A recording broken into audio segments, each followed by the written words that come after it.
Olá, boa noite. Bem-vindos a mais um bate-papo Ciência e Tecnologia no seu dia a dia. Eu sou o ministro Marcos Pontes, nós falamos diretamente do Ministério de Ciência, Tecnologia, Inovações e Comunicações. Gostaria inicialmente de agradecer muito, a presença de cada um de vocês que nos acompanham nas redes sociais do Ministério. Agradecer também o Maicon, nosso tradutor de Libras, que nos permite conversar com a comunidade surda. Bem-vindos todos vocês. E hoje nós temos um assunto muito interessante. Aproveitando a sequência aqui, nós falamos sobre a decolagem da SpaceX, da missão histórica da SpaceX, falamos sobre o acoplamento da espaçonave na estação espacial. E hoje, depois de muitas perguntas, que a gente recebe muitas das perguntas de vocês, pediram para falar sobre um tema que eu também sou apaixonado, sobre o planeta Marte, os desafios do planeta vermelho. E para falar com a gente, para tirar todas as dúvidas sobre o planeta vermelho, gostaria de apresentar o nosso convidado, o Dr. Alexandre Zabot. O Dr. Alexandre ele é doutor em Física na área de Astrofísica pela Universidade Federal de Santa Catarina, é professor da Universidade Federal de Santa Catarina em Joinville desde 2012. Ele atua especialmente no curso de Engenharia Aeroespacial, trabalha no ensino e divulgação da astrofísica há quase 20 anos. Atualmente coordena o programa de extensão Astrofísica para Todos, que oferece cursos presenciais e online, olha, anote isso aí, cursos presenciais e online de astrofísica para os mais diversos públicos. Seus cursos já tiveram ao todo mais de 18 mil alunos regularmente inscritos. Alexandre, obrigado.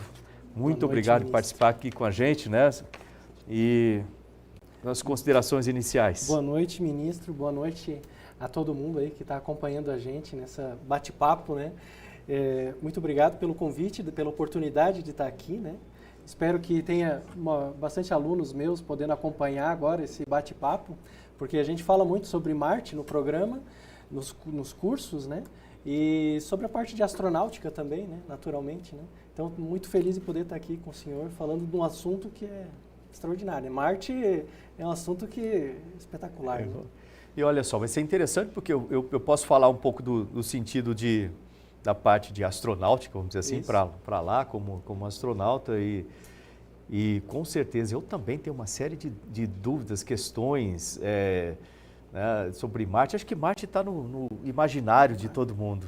Sim, Marte acho que é o primeiro lugar que a gente pensa, Sempre que a gente fala em espaço. A Lua é muito legal, foi espetacular o homem poder ir na Lua, mas Marte é aquele lugar que tem um encanto diferente com o planeta Marte. E é interessante você ver desde aqueles filmes antigos, lembra? Invasão dos Sim. marcianos aqui, tem todo tipo de ideias de que já existiu vida lá em Marte, pessoal, ou que existe vida lá em Marte, ou algo assim do tipo. Mas tem muita coisa interessante a respeito da ciência que envolve esse planeta, as possibilidades. Assim. Vamos começar da coisa mais simples. A gente, de vez em quando, consegue ver Marte aqui no nosso céu. Como é que a gente agora, identifica Marte? Porque, aliás, por que ele tem esse nome de planeta vermelho também é interessante, Sim, então. Ele, inclusive, está visível agora, está perto da Lua, Então, quem quiser procurar Marte agora no céu, pode procurar perto da Lua, um pontinho vermelho, bastante brilhante, visível a olho nu. Então, ao olho nu, ele é bem vermelho, né? Por isso que ele tem esse nome assim, né? O deus grego da guerra, né? Marte. Então, lembra sangue, vermelho, e é facilmente reconhecível. Ele, se você não sabe bem aonde ele está no céu, você pode confundi-lo com outras estrelas que são vermelhas também, né? A gente tem várias estrelas avermelhadas, né? Betelgeuse, Antares, várias estrelas são bastante vermelhas. Então, dá para confundir Marte com elas. Mas se você procurar na internet, hoje a internet é muito fácil, né? Você dá uma pesquisada na internet e você acha rapidinho onde é que ele está. Nesse momento, ele está perto da Lua. Eu descobri há algum tempo também um aplicativo, né? Eu não lembro o nome, mas muito interessante, que você coloca no celular, você baixa, é gratuito, e você consegue apontar para o céu e ele vai te mostrando as estrelas, a posição de cada uma das estrelas, né? É muito bacana isso aí. Sim, muito bom. E Marte tem 2 luas, né? Isso, tem e duas tem uns luas. nomes interessantes também, né? Deimos e Phobos, né? Ou seja, o demônio e o medo, né? E são 2 luas minúsculas, bem pequenininhas, é diferente do planeta Terra, que tem uma lua bastante grande comparada com o tamanho do planeta, né? Deimos e Phobos são bem pequenas, inclusive a gente acredita que possam ser asteroides capturados pela gravidade de Marte, diferente da origem da Lua, né? Pois é, você falou uma coisa que eu sempre tive dúvida, que existem várias teorias, né? Eu sei que está um pouquinho fora do nosso assunto, mas dessa relação Lua e Terra, né, que realmente a Lua é bem grande comparada com a Terra, pensando em termos de Lua, né? Mas se não houvesse a Lua aqui, o nosso planeta seria muito diferente, né? Sim, provavelmente o nosso planeta seria bastante diferente. A gente tem vários ciclos associados à Lua. Por exemplo, o ciclo das marés não é só simplesmente um sobe e desce das águas do mar. Isso cria ciclos de correntes oceânicas que são extremamente importantes, né? Então, com certeza, a Lua é muito importante. Existem teorias, inclusive, que dizem que a Lua pode, de alguma forma, atuar como uma espécie de barreira contra asteroides e tal. Agora, isso é um pouco mais especulativo. Agora, os ciclos associados às fases lunares, esses, com certeza, são muito importantes para o clima. E falam sobre a formação da Lua também, que é algo que sempre tem umas certas dúvidas, né? Ou foi um pedaço da Terra, ou algo, sei lá, meio grande para ser capturado. Né? Não. Existem várias hipóteses. A hipótese da captura, ela é praticamente já descartada, até mesmo por causa das amostras que foram trazidas para a Terra nas missões Apollo, né? A análise química dessas amostras revelou que a Lua é muito semelhante à Terra, em termos de composição mineralógica, né? Ou seja, química dela, né? Isso significa que as duas tiveram uma origem comum, provavelmente. Provavelmente uma origem comum. Agora, pensando nas luas de Marte, já é diferente. Aí já é bem diferente, né? Eu lembro de ter visto uma foto daquela de Phobos, né? Que ela tem um formato estranho. Lembra aquela estrela da morte, né? Que tem parece que pegaram de frente aqui, ali, aqui, ó. Isso. Né? Que tem uma imagem meio estranha, né? Parece que ela teve um impacto muito grande, tirou um pedaço dela aqui, né? E alguém já me perguntou assim, escuta, você tem certeza que essa lua não é artificial, porque ela tem essas partes aqui com cores diferentes? Eu falei, olha, eu não sei dessa parte. O que a gente pode ver nessas imagens, e assim, é uma leitura que um astrofísico faria diretamente dessas imagens. Por exemplo, Deimos é uma lua bastante irregular. Isso significa que ela é muito pequena, né? A gente tem um tamanho aqui, a gravidade dela não é suficiente para fazer ela ficar no formato redondo, esférico, né?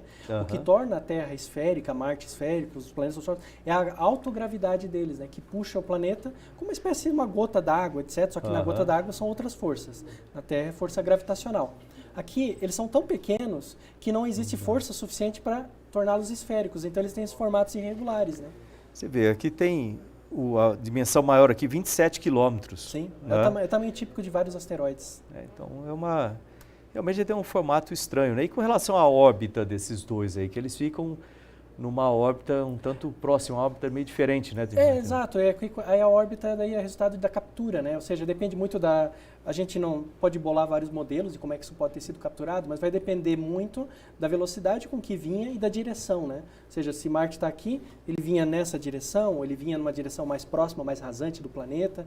Então, conforme for a configuração, você consegue entender essa questão da órbita. E com o tempo essa órbita vai, considerando que o tamanho deles é pequeno e próximo, essa órbita muda com o tempo?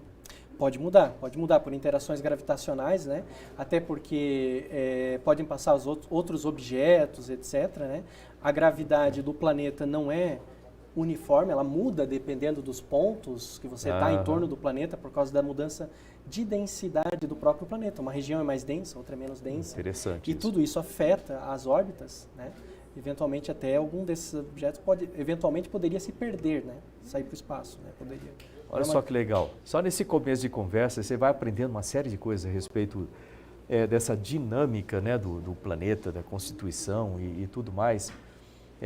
Eu queria aproveitar aqui para fazer uma propaganda a respeito de astrofísica, mas não sou eu que vou fazer a propaganda, é ele que vai fazer. Porque, sério, uma das ideias que a gente tem aqui é motivar as pessoas que estão nos vendo, né, para as carreiras de ciência. E às vezes quando fala astrofísica parece um negócio extremamente complexo, tem que ser um gênio, um negócio completamente diferente, eu vou ter que estudar muito demais. Às vezes o pessoal fica com uma certa preguiça da física. Eu gosto de física pra caramba, então quando eu vejo isso eu falo assim, gente, a física está em todo lugar. Faz uma propagandinha aí sobre astrofísica para a gente ter mais alunos para esse setor. Sim, a astrofísica é extraordinária, né? Uma ciência que... O que eu mais gosto na astrofísica, né? O que mais me chamou a atenção na astrofísica é a interdisciplinariedade dela. Ou seja, na astrofísica você precisa conhecer um pouquinho de todas as ciências. Você precisa entender de geologia para poder entender dos planetas. Você precisa entender muito de física, de gravitação para entender órbitas, etc. Mas se você não entender termodinâmica, você jamais vai conseguir entender como é que funciona uma estrela, por exemplo. Você precisa entender um bocado de química, porque a química conta a história desses astros para a gente. Você precisa entender um monte de matemática também, porque é tudo através de modelos matemáticos. E a gente precisa entender até de biologia. Porque hoje uma das áreas mais ativas da astrofísica é a astrobiologia, busca de vida fora da Terra. Então, a gente precisa entender de tudo. Quem tiver interesse, inclusive, deixa eu fazer uma propaganda, claro, né? Pela Universidade Federal de Santa Catarina, você pode entrar no endereço astrofísica.ufsc.br, sem o acento em astrofísica, né? Então, astrofísica.ufsc.br. Lá você vai encontrar 2 cursos online que eu ofereço e são gratuitos para estudantes, para professores, né? Esse aí é o endereço, né? Então você encontra 2 cursos, aqui é uma propaganda, né, que eu fiz para os meus alunos no evento de hoje. Pode levantar um pouquinho aqui, tá bom. Tem 2 cursos. Um curso é o curso de Astrofísica Geral e outro curso é o curso de Astronomia e Astronáutica. Esses 2 cursos são online e eles estão sempre com as matrículas abertas. Você pode entrar agora, se inscrever e começar a fazer o curso. Nesse curso de Astrofísica Geral, é como o nome fala, você vai ver toda a astrofísica. São 30 aulas em que eu passo por toda a astrofísica. Falo dos planetas, do Sistema Solar, da Via Láctea, das outras galáxias, cosmologia e depois termino falando de astrobiologia. É um curso para o público leigo. Os 2 cursos são para o público leigo. Você não precisa ter um conhecimento extraordinário de matemática ou física. A maioria dos meus alunos são alunos pessoal jovem, mas tenho muitas pessoas já aposentadas, pessoas espetaculares que continuam estudando, né? Então, assim, leigo, público leigo. E tem o curso de Astronomia e Astronáutica, que eu fiz, né, esse curso junto, uma espécie de parceria com o professor João Canali, da Federal do Rio de Janeiro. Isso. O Canali me ensinou isso. Também. Parceiro Ele nosso. Mandou um abraço para o senhor, inclusive. A gente passa pela astronomia, astrofísica e astronáutica do conteúdo que cai na OBA. Esse é para o pessoal mais interessado na OBA e professores. Como eu disse, o curso tem uma taxa de inscrição, mas estudantes, professores, aposentados ou pessoas que têm qualquer tipo de uma dificuldade financeira maior, tem um formulário que você preenche e você não paga nada, você faz o curso de graça. Excelente. E no final você ganha um certificado da UFSC. Gente, tá aí, olha a oportunidade aí, né? Passando que nem um cometa. 100% online, né? 100% online. Pô, se você está em casa aí, né, curtindo um isolamento, então aproveita para aprender umas coisas interessantes. Né? E olha, é difícil, que eu sou meio, vamos dizer, eu sou meio tendência nessa história, mas quando você conversa com jovens, por exemplo, que nunca viram, eu já vi uma situação dessas vezes, nunca olharam num telescópio. A primeira vez que olha e vê, isso eu tive a oportunidade de participar de um monte de eventos de astronomia, com o pessoal da OBA, com o Canali e outros. Quando eles olham pela primeira vez ali e vê a Lua, por exemplo, de perto, né? Você vê que o rosto muda, né? Acho que a astronomia, ela abre a mente das pessoas. Eu faço, além desses cursos online, a gente faz muita atividade presencial também nas escolas, né? E a gente leva telescópios, a gente constrói telescópios, né? Eu já fiz oficinas de construção de telescópios, né? E é isso, assim, encantador. As crianças ficam... Na verdade, não só as crianças, qualquer pessoa. Todo mundo. A primeira vez que alguém tem a oportunidade de ver o planeta Saturno no telescópio e ver que aqueles anéis são de verdade... Ali, a garotada. Olhando o telescópio, né? Muito bom, né? É comum eles olharem, por exemplo, que seja a Lua. Eles olham e olham para você de novo assustado. Mas é verdade, isso? Falando lá de Marte, falou de astrobiologia. Isso é uma das perguntas que o pessoal tem, né, de mais com relação a esse planeta, né? Porque ele está em todo lugar, está em filme, em forma geral. Quando você vê essa superfície de Marte, ela parece muito árida, né? Pelo menos todas as fotos que eu já vi, etc. É um negócio extremamente árido, não tem nada. Descreve um pouquinho a superfície. Se nós estivéssemos em Marte agora, qual seria essa superfície de lá? Tá então, aqui umas cenas de lá. Essas imagens, né, que a gente tem de vários rovers americanos que já tiraram, né? A gente tem... É a superfície de um deserto, né? O que você percebe é um deserto. Agora, é um deserto que tem uma história geológica. Não é só um monte de pedra e areia, né? Essencialmente, hoje é pedra e areia. Mas para quem entende de geologia e vê essas formações rochosas aqui, um geólogo faz uma leitura desse relevo aqui e começa a ver coisas, né? Comparar com um relevo semelhante na Terra. Então ele vê, por aqui passou água, ou isso aqui é uma formação tectônica. Então ele começa a fazer leituras. Marte não tem apenas esse aspecto aqui, você tem canyons em Marte, você tem solos, bacias que são mais areia, você tem outras bacias que tem muita rocha exposta, como essa daqui. Você tem vários tipos de características geológicas em Marte. Marte é um planeta muito rico. Tem inclusive um tipo de um vulcão, sei lá se é gigantesco, né? Em termos de altura, ele ultrapassa tudo que a gente tem aqui na Terra. Exatamente, né? Exatamente. Até porque, e é interessante, voltando para aquela conversa no início, por que Marte tem essa estrutura essa e várias outras tão grandes? É que Marte, ele comparado com a Terra, é pequeno, né? A gravidade em Marte é aproximadamente 1/3 da gravidade na Terra. Então, permite que você tenha estruturas maiores, porque a gravidade sendo 3 vezes maior, a força exercida sobre o relevo, sobre a rocha, também é 3 vezes maior, né? Comprimindo, de certa maneira, as montanhas. Aliás, isso é uma coisa interessante, né? Gravidade 3 vezes menor. Aproximadamente 3 vezes menor, 1/3. Ou seja, uma pessoa de 60 quilos, uma pessoa de 90 quilos... Sentiria uma força, um peso 3 vezes menor, né? Então, ia pesar 30 quilos. Dá para pular, né? Pular com certa distância. Sim.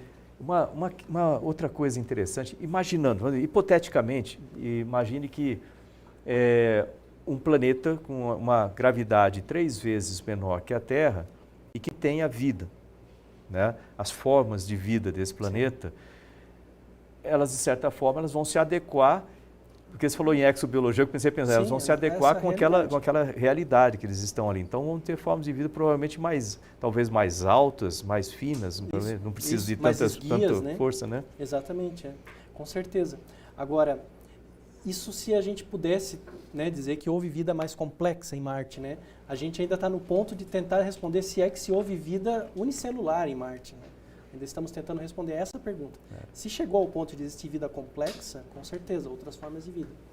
E uma coisa que a gente vê, né, isso eu tive a oportunidade, né, de olhar do espaço, quando você olha para a Terra, um planeta lindo, né, azul, mas tem muitas outras cores quando você olha direto, mas aquele contorno com aquela atmosfera... Sim.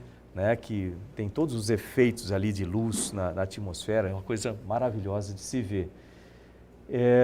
E o que nos mantém vivos aqui também, né, essa atmosfera, a temperatura do planeta, a constituição da atmosfera, os gases, né, que para a nossa estrutura, vamos dizer assim, para o nosso organismo é ideal. Né? O campo magnético que a Terra tem. O campo magnético que mantém tudo isso, né, protegido, vamos dizer assim. Aliás, vamos falar um pouquinho sobre isso também, que eu quero, isso é um assunto interessante. Eu queria chegar justamente nisso, porque quando você olha para Marte, das fotos que você vê, assim, distantes, né, até o presidente Bolsonaro outro dia estava falando sobre isso comigo, ele gosta dessa área também, né, ciência e etc. Às vezes a gente entra nos assuntos meio por esses lados, quando a gente tem um momentinho para relaxar a cabeça. E ele falando dessa visão da Terra, né? E a gente falou um pouquinho sobre outros planetas. Estava falando mais de Lua, né? Mas possibilidade de vida, alguma coisa em Marte. Eu falei, olha, quando você olha assim para a Terra, você sente que algo existe ali, com aquela atmosfera e etc. Quando você olha para Marte, a impressão que dá, fala assim, pô, é muito seco esse negócio, não tem nada. Lá não tem uma atmosfera como a nossa, né? Tem outros gases lá. Como é que é essa atmosfera de lá, o que não nos permite, vamos dizer assim, chegar lá?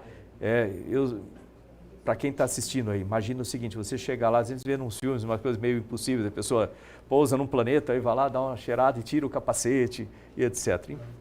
Eu sei que é impossível, mas explica aí para o pessoal por que é impossível isso aí lá. Então, o que acontece em Marte hoje, né? Porque a gente, quando fala de Marte, os cientistas, a gente fala de dois planetas Marte, digamos assim. Marte no passado e Marte hoje, né? Marte hoje é um planeta praticamente sem atmosfera. A gente, para medir a quantidade de atmosfera, a gente fala em pressão, ou seja, a força que essa atmosfera faz na altura do solo, né? A pressão atmosférica em Marte, ela é menos de 1% da pressão atmosférica da Terra. Significa que Marte tem uma atmosfera rarefeita, quase não tem ar. E mesmo assim, a quantidade, o tipo de gás que está disponível em Marte não é a mesma composição química que a gente tem aqui. Então, se você tentasse respirar em Marte, digamos, primeiro você não ia puxar ar. É como se você estivesse quase no vazio. Você ia puxar, não ia entrar praticamente nada de gás, né, para você. E esse gás que entraria não seria rico em oxigênio, não serviria para você respirar, né? Seria muito gás carbônico, né? Então, não dá. E você vê uma coisa, né? Que a gente acabou de ver a decolagem da SpaceX, sim. Você tem a decolagem, depois retorna o primeiro estágio e pousa ali. A gente vê as dificuldades para se levar alguma coisa a Marte. A gente tem lá alguns rovers que já foram para lá, muitas missões que já foram para lá, mas tem sempre esse problema de se pousar num planeta diferente. Sim. Aqui a gente tem atmosfera, a gente tem características de gravidade e etc. conhecidas e a gente consegue... parece fácil você pousar um foguete, mas não é de jeito nenhum, né? Todo esse controle.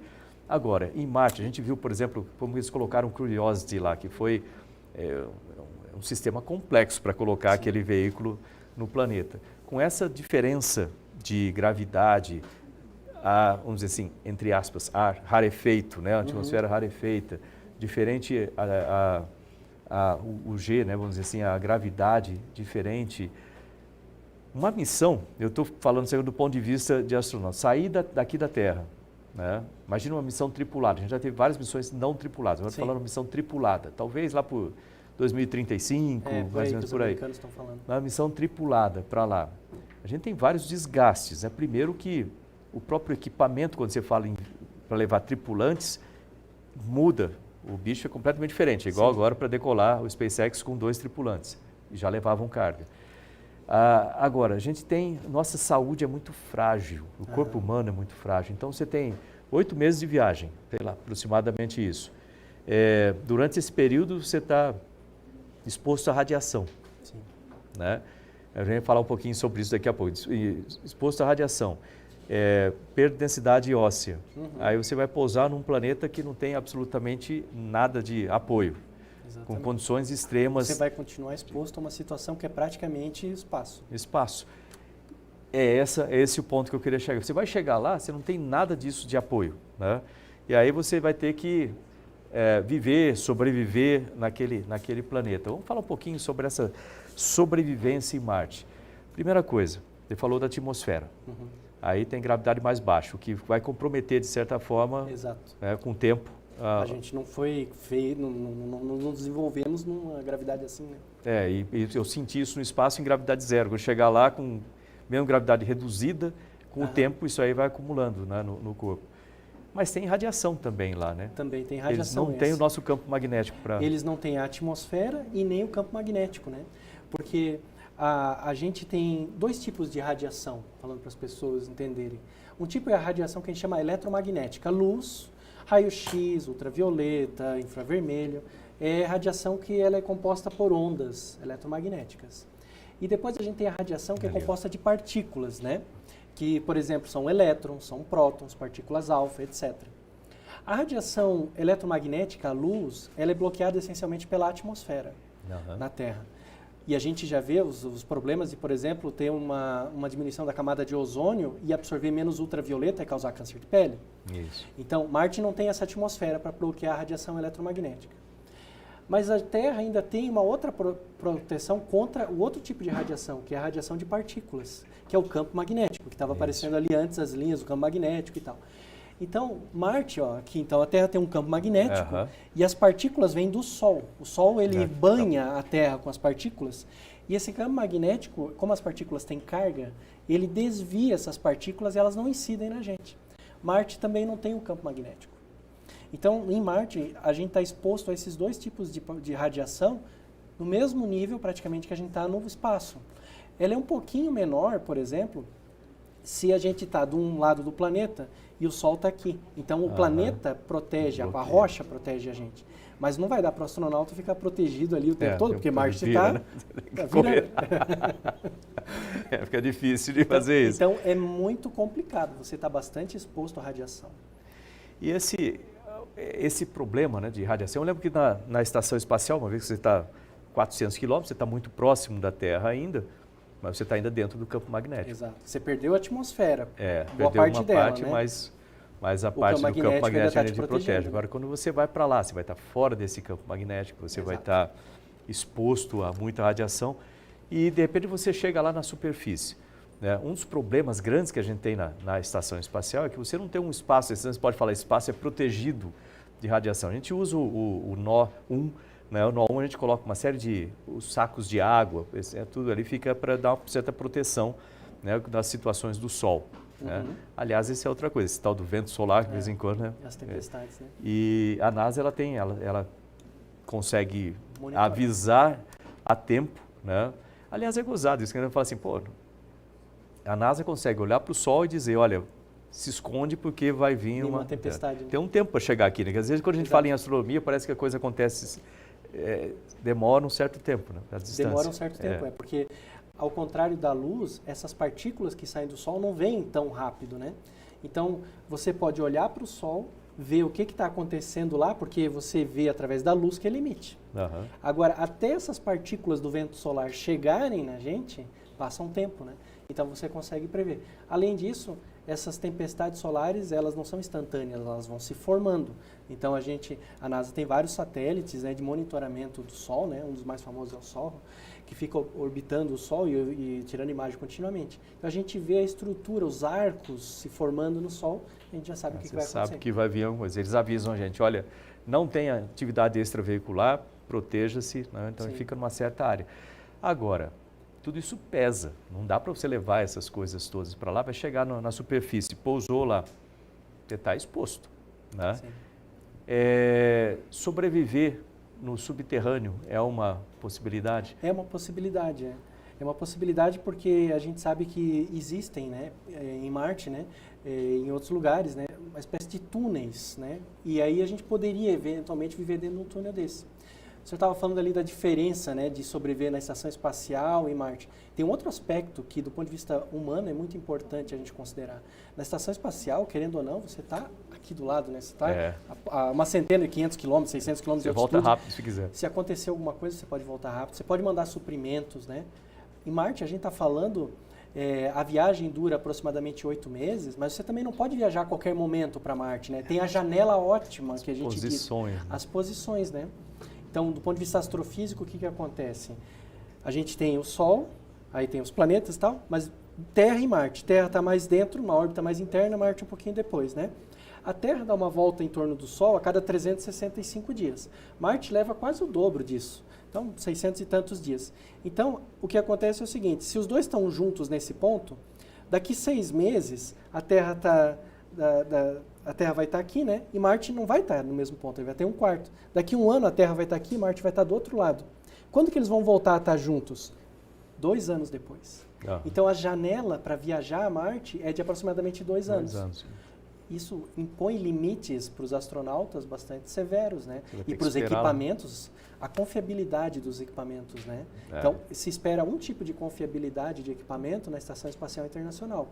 Para um equipamento que vai para Marte, as exigências técnicas, e aí você pode falar muito mais, são outra categoria. Né? E tem que pensar o ser humano tem uma série de necessidades. Né? Além, você precisa de ar, você precisa de comida, você precisa de água, proteção, temperatura, pressão adequada, temperatura adequada. Tem as questões de rejeitos, como é que você vai fazer essas questões todas. Tem a questão emocional também. Né? Você está mais próximo daqui é uma coisa, você está muito distante é outra história a ser considerada. Né? E tem um outro aspecto que, se você for para lá, você vai ter que voltar, você não vai levar todo o combustível para fazer, você vai ter que produzir combustível lá. Também existe uma possibilidade de fazer isso, correto? Sim. Utilizando, se você tiver energia suficiente, né? Utilizando o próprio recurso que você tem no local. Né? Lá, né? Você vê, assim, dentro do que nós descobrimos já de Marte até hoje, alguma coisa que pode levantar um interesse econômico para uma exploração, vamos dizer, geológica de Marte? Alguma possibilidade de ter algum tipo de mineral mais precioso ou alguma coisa assim lá? Não necessariamente para Marte. Quando a gente fala em recursos, possibilidade de, digamos, exploração privada do sistema solar interno, né? Ou seja, basicamente seria ali Terra, Lua, Marte, cinturão de asteroides, talvez, né? Sistema interno, né? Se fala muito na oportunidade da gente poder explorar combustível nesses lugares. Então, por exemplo, fazer hidrólise da água. Marte tem gelo, né? A gente pode extrair água, é uma das grandes expectativas quanto a Marte. Então, o que você consegue? Extrair água, usar a luz solar para fazer a hidrólise e produzir combustível. Então, seria muito mais barato, por exemplo, para algumas missões espaciais, né, eles recarregarem em outros lugares, né? Então, esse seria o interesse comercial, digamos, uma companhia, digamos, privada, fornecer combustível para missões de ciência, para esse tipo de coisa, e o governo compraria esse combustível e a companhia ficaria a cargo de produzir isso. A companhia produzir, digamos assim, estruturas para dar suporte para investigações científicas, porque os interesses são diferentes, né? Quando a gente fala numa investigação científica, a gente fala em projetos que têm duração de 20, 30 anos. E no início, ninguém pode dar nenhum tipo de garantia de que vai existir algum tipo de retorno financeiro. Agora, do ponto de vista público, né, a gente sabe que há uma grande dificuldade de ser ágil. Não é só no Brasil, essa dificuldade é no mundo, né? Agilidade. Então você pode fazer uma parceria, onde a iniciativa privada oferece de maneira mais barata e mais ágil os recursos que são interessantes para as iniciativas públicas de longo prazo. É nesse aspecto que eu acho que Marte pode ser interessante, nesse tipo de parceria. E dentro dessa, vamos dizer assim, exploração de Marte, falou em longa distância, já que existe água em Marte, né? Isso é uma coisa interessante, quer dizer, o pessoal não fala, existe água em Marte, né? Pode ser num formato, não é como nós aqui, ela está, vamos dizer assim, embutida, pode estar em alguma forma diferente, como gás, etc. Mas existe água lá. Sim, existe água em Marte. Isso a gente sabe já há bastante tempo, desde as sondas Viking, pelo menos, né? Que a gente sabe que na calota polar norte de Marte tem bastante água. Agora, também do ponto de vista astronáutico, a gente sabe que não é fácil você acessar uma calota polar, né? Você não pode acessar a superfície do planeta de qualquer órbita. Existem várias limitações, não é assim, né? O pessoal acha que é que nem o carro. O pessoal acha que é que nem o carro. Eu vou para lá. Não é fácil mudar a órbita. Né? E aí seria até interessante depois a gente falar do programa Artemis dos americanos que estão trabalhando nisso. Mas, para não se desviar demais, uma das descobertas recentes que a gente tem de Marte, que são muito importantes nessa questão da exploração, é que existe água em Marte em latitudes mais próximas do Equador, água subterrânea. Né? A maior parte dela no formato de gelo, mas não muito fundo. A gente está falando em algumas reservas disponíveis a poucas dezenas de metros, ou seja, é possível fazer extração, minerar esse tipo de água. Né? E você falou de alguns dutos que existem lá também, né? Possível, talvez, que algum desses possa ter no... Não só nesses dutos, mas é possível até nas crateras, né? A cratera é uma mineração que um asteroide fez para você de graça. Já fez de graça lá. Ele abriu a cratera e está lá, né? Aquela estrutura exposta. Então, olha só, a gente está num planeta que não tem Marte aqui, não tem o nosso campo magnético, né?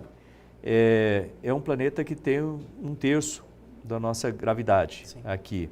É um planeta que tem uma atmosfera muito pouco densa, grande parte de CO2, talvez.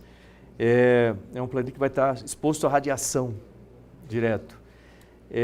Tem água, né? Tem água em outros formatos, mas é possível a gente mudar isso? Aliás, outra coisa, vamos para o passado em vez de ir para o futuro. Isso, vamos para o passado. Passado de Marte. Será que o passado de Marte seria um planeta como uma Terra, assim, com água, oceanos, quem sabe plantas, algum tipo de vegetação, quem sabe até vida, algum tipo de vida? Estou falando um marciano, né, dirigindo um carro, mas assim, pode ser uma bactéria, alguma coisa? Sim. Então, essa é uma das áreas em que a gente mais aprendeu nas últimas décadas sobre Marte e tem sido um aprendizado muito rápido, inclusive. Então, o que a gente hoje sabe, assim, com relativa certeza sobre Marte, é que Marte, no passado, teve abundância de água líquida na superfície. Nós sabemos isso por várias evidências. Uma das evidências, né? Aí uma simulação de como pode ter sido Marte no passado, né? Uma das maneiras que a gente aprendeu sobre isso foi com a Curiosity, que ela mostrou para a gente várias formações rochosas que são magnetitas, etc., formadas em presença de água, e várias rochas que a gente sabe que só se formam, né? Porque a rocha, às vezes a pessoa olha para uma pedra e pensa, essa pedra foi uma pedra a vida toda desse jeito e tal, não é verdade. A pedra, as rochas contam uma história para a gente, há vários tipos de rocha, né? Então, quando você olha a rocha, você sabe que essa rocha surgiu de determinado modo. Para chegar a ser o que ela é hoje, ela passou por determinada pressão, determinada abundância de água, etc., temperatura. Então, a Curiosity descobriu isso, né? Sobre a atmosfera, tem vários orbitadores, né, em torno de Marte. Um dos mais importantes aí, a MAVEN, né, que tem analisado a atmosfera de Marte. Então, o que a gente aprendeu de Marte? O que a gente pode contar de como Marte foi no passado? Marte no passado provavelmente foi um planeta com atmosfera, como a Terra, que perdeu o seu campo, e tinha água líquida, mares, talvez até mares, certamente lagos e rios, talvez até mares, né? E Marte foi perdendo a atmosfera. Por que Marte perdeu a atmosfera? Duas principais razões. A principal delas, Marte não tem campo magnético. Provavelmente Marte perdeu o campo magnético bem cedo. Depois, a baixa gravidade. A baixa gravidade significa uma força menor para sustentar, para segurar o ar de Marte. Então, a gente estava falando do vento solar. O vento solar varre os planetas. E o vento solar foi varrendo a atmosfera de Marte. Até hoje, Marte perde a atmosfera por causa do Sol, desse vento solar que vai levando. Marte não tem um campo magnético para proteger, então as partículas vêm, que nem uma bolinha de boliche, de sinuca. Bate nas moléculas, uma partícula do Sol bate nas moléculas e leva embora. A gravidade baixa, elas vão embora. E toda essa situação ali, a gente falou de campo magnético. O campo magnético da Terra existe por causa do núcleo da Terra, né?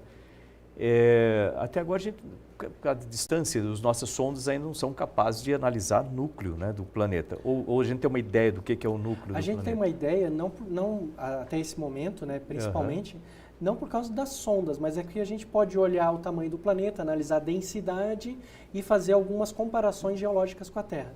Mas a NASA tem no momento uma missão muito interessante no Marte, que é a InSight, que ela conseguiu colocar vários sensores sísmicos no planeta, né?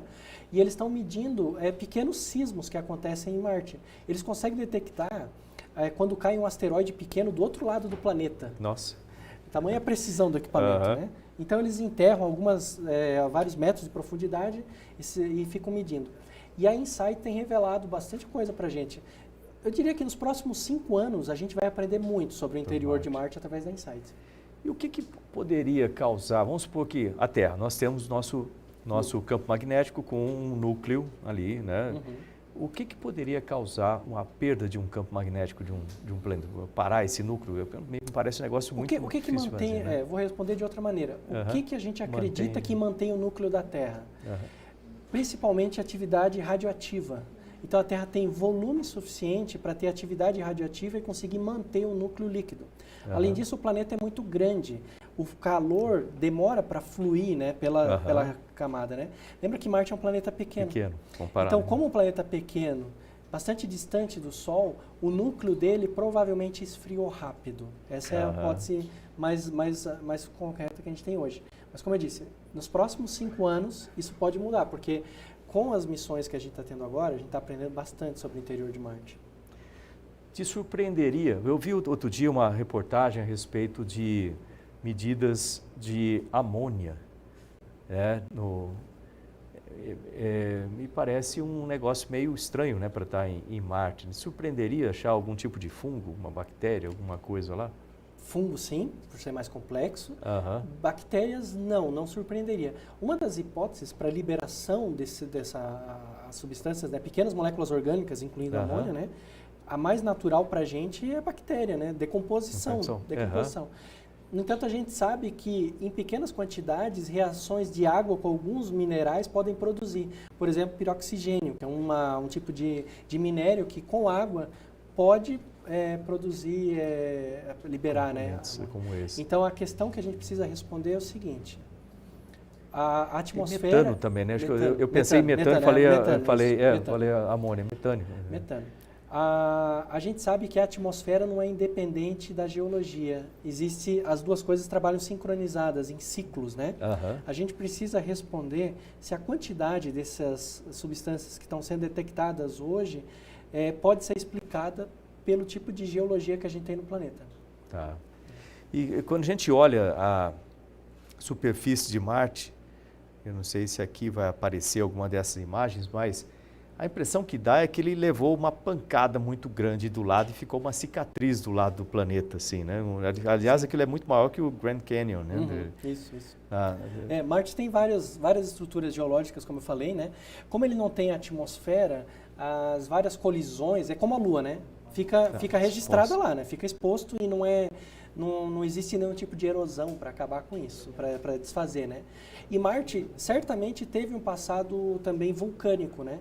Então, o que a gente percebe é que há vários tipos de formações, inclusive pode ter derramamentos de lava e tal, que dão essas características do planeta. Tem até algumas fotos com mais detalhes, você vê como se tivesse algo tivesse escorrido. Assim, essa foi uma observação interessante, né, que foi feita por um desses orbitadores, né, e causou bastante frenesi, digamos, na comunidade.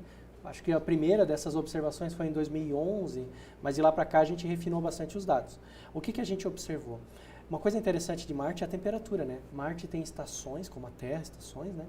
Então tem épocas do ano em que as regiões são muito frias, tem outras que as regiões são mais quentes, chegando até uma temperatura ambiente como essa, 30 graus Celsius. Né? Então, nas estações mais quentes, essa sonda observou pequenos escorridos. Esse grande o tamanho cânion dos Estados Unidos. Como se fosse uma placa tectônica quase, né? Exatamente, do tamanho dos Estados Unidos, é um cânion gigantesco. Então, o que eles observaram foi que regiões bastante inclinadas, parece que haviam pequenos escorregamentos que davam a impressão de ser água. E parecia que a gente poderia ter água líquida na superfície de Marte escorrendo. Hoje essa hipótese está sendo um pouco questionada. Você acredita que pode ser areia, talvez, escorrendo e tal. Mas é uma observação super interessante, né? Olha só, vamos dar uma paradinha aí de 1 minuto para tomar uma água e para trocar a fita ali também. E a gente volta já já. Gente, fica com a gente, o papo está muito interessante aqui. Já temos um monte de perguntas. Né? Nós estamos falando com o professor Alexandre, da Universidade Federal de Santa Catarina, a respeito de Marte. Ele é astrofísico, uma série de informações interessantes. Aproveitar aí para agradecer também o Maicon, fazendo a nossa tradução em Libras. E fique com a gente, daqui a pouco a gente volta. 1 minuto.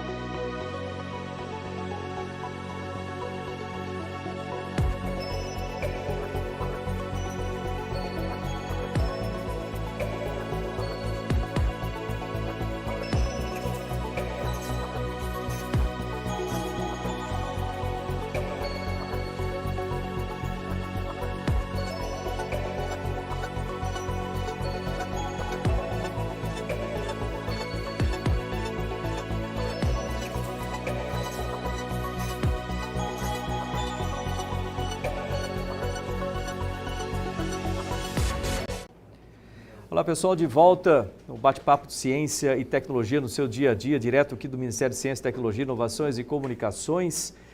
Hoje nós estamos falando sobre Marte, os desafios do planeta vermelho, e a nossa conversa é com o professor Alexandre Zabot, da Universidade Federal de Santa Catarina. Ele é astrofísico, conduz uma série de cursos também de astrofísica, de astronomia, astronáutica, e aqui hoje a gente conversando sobre esse planeta. Recebi já um monte de perguntas de vocês, daqui a pouco vou fazer as suas perguntas, mas eu estou gastando as minhas aqui, porque é muito interessante esse assunto. Queria agradecer também, né, o Michael, nosso tradutor de Libras, e que nos permite aí conversar com a comunidade surda, agradecer a sua presença também junto conosco. E mande suas questões, porque esse é um assunto que realmente é muito bacana. Sobre Marte, a gente estava falando sobre o passado de Marte, né? Condições de água, condições de atmosfera, condições de vida, né? Vamos dizer assim. Eu não sei exatamente o que era composto a atmosfera de lá, mas essa quantidade de água enorme. Você acredita que Marte talvez tivesse uma civilização lá, algo assim? Porque eu tenho certeza que vai ter essa pergunta por aqui. Alguma civilização em Marte que pode até, o pessoal fala que pode ter originado, trazido a vida para cá, coisa assim. Essa é uma pergunta um tanto estranha, mas o que você acha? Importante. Não acredito. Por quê? Deixa eu justificar. Vamos olhar para a história da vida na Terra. Então, o nosso planeta tem 4 bilhões e meio de anos, assim como Marte tem 4 bilhões e meio de anos. A vida na Terra surgiu, pelos estudos que a gente tem, aproximadamente 800 milhões de anos depois da formação do planeta. 800 milhões de anos depois. Durante quase 4 bilhões, 3 bilhões e meio quebrados de anos, a vida na Terra foi basicamente unicelular. A vida ganhou as dimensões que a gente conhece na Terra no Cambriano, há aproximadamente 550 milhões de anos atrás. O que a gente sabe de Marte? Que Marte teve a atmosfera, né? E Marte teve água líquida.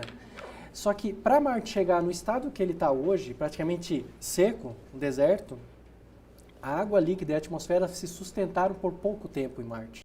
Certamente um tempo muito inferior a 4 bilhões de anos.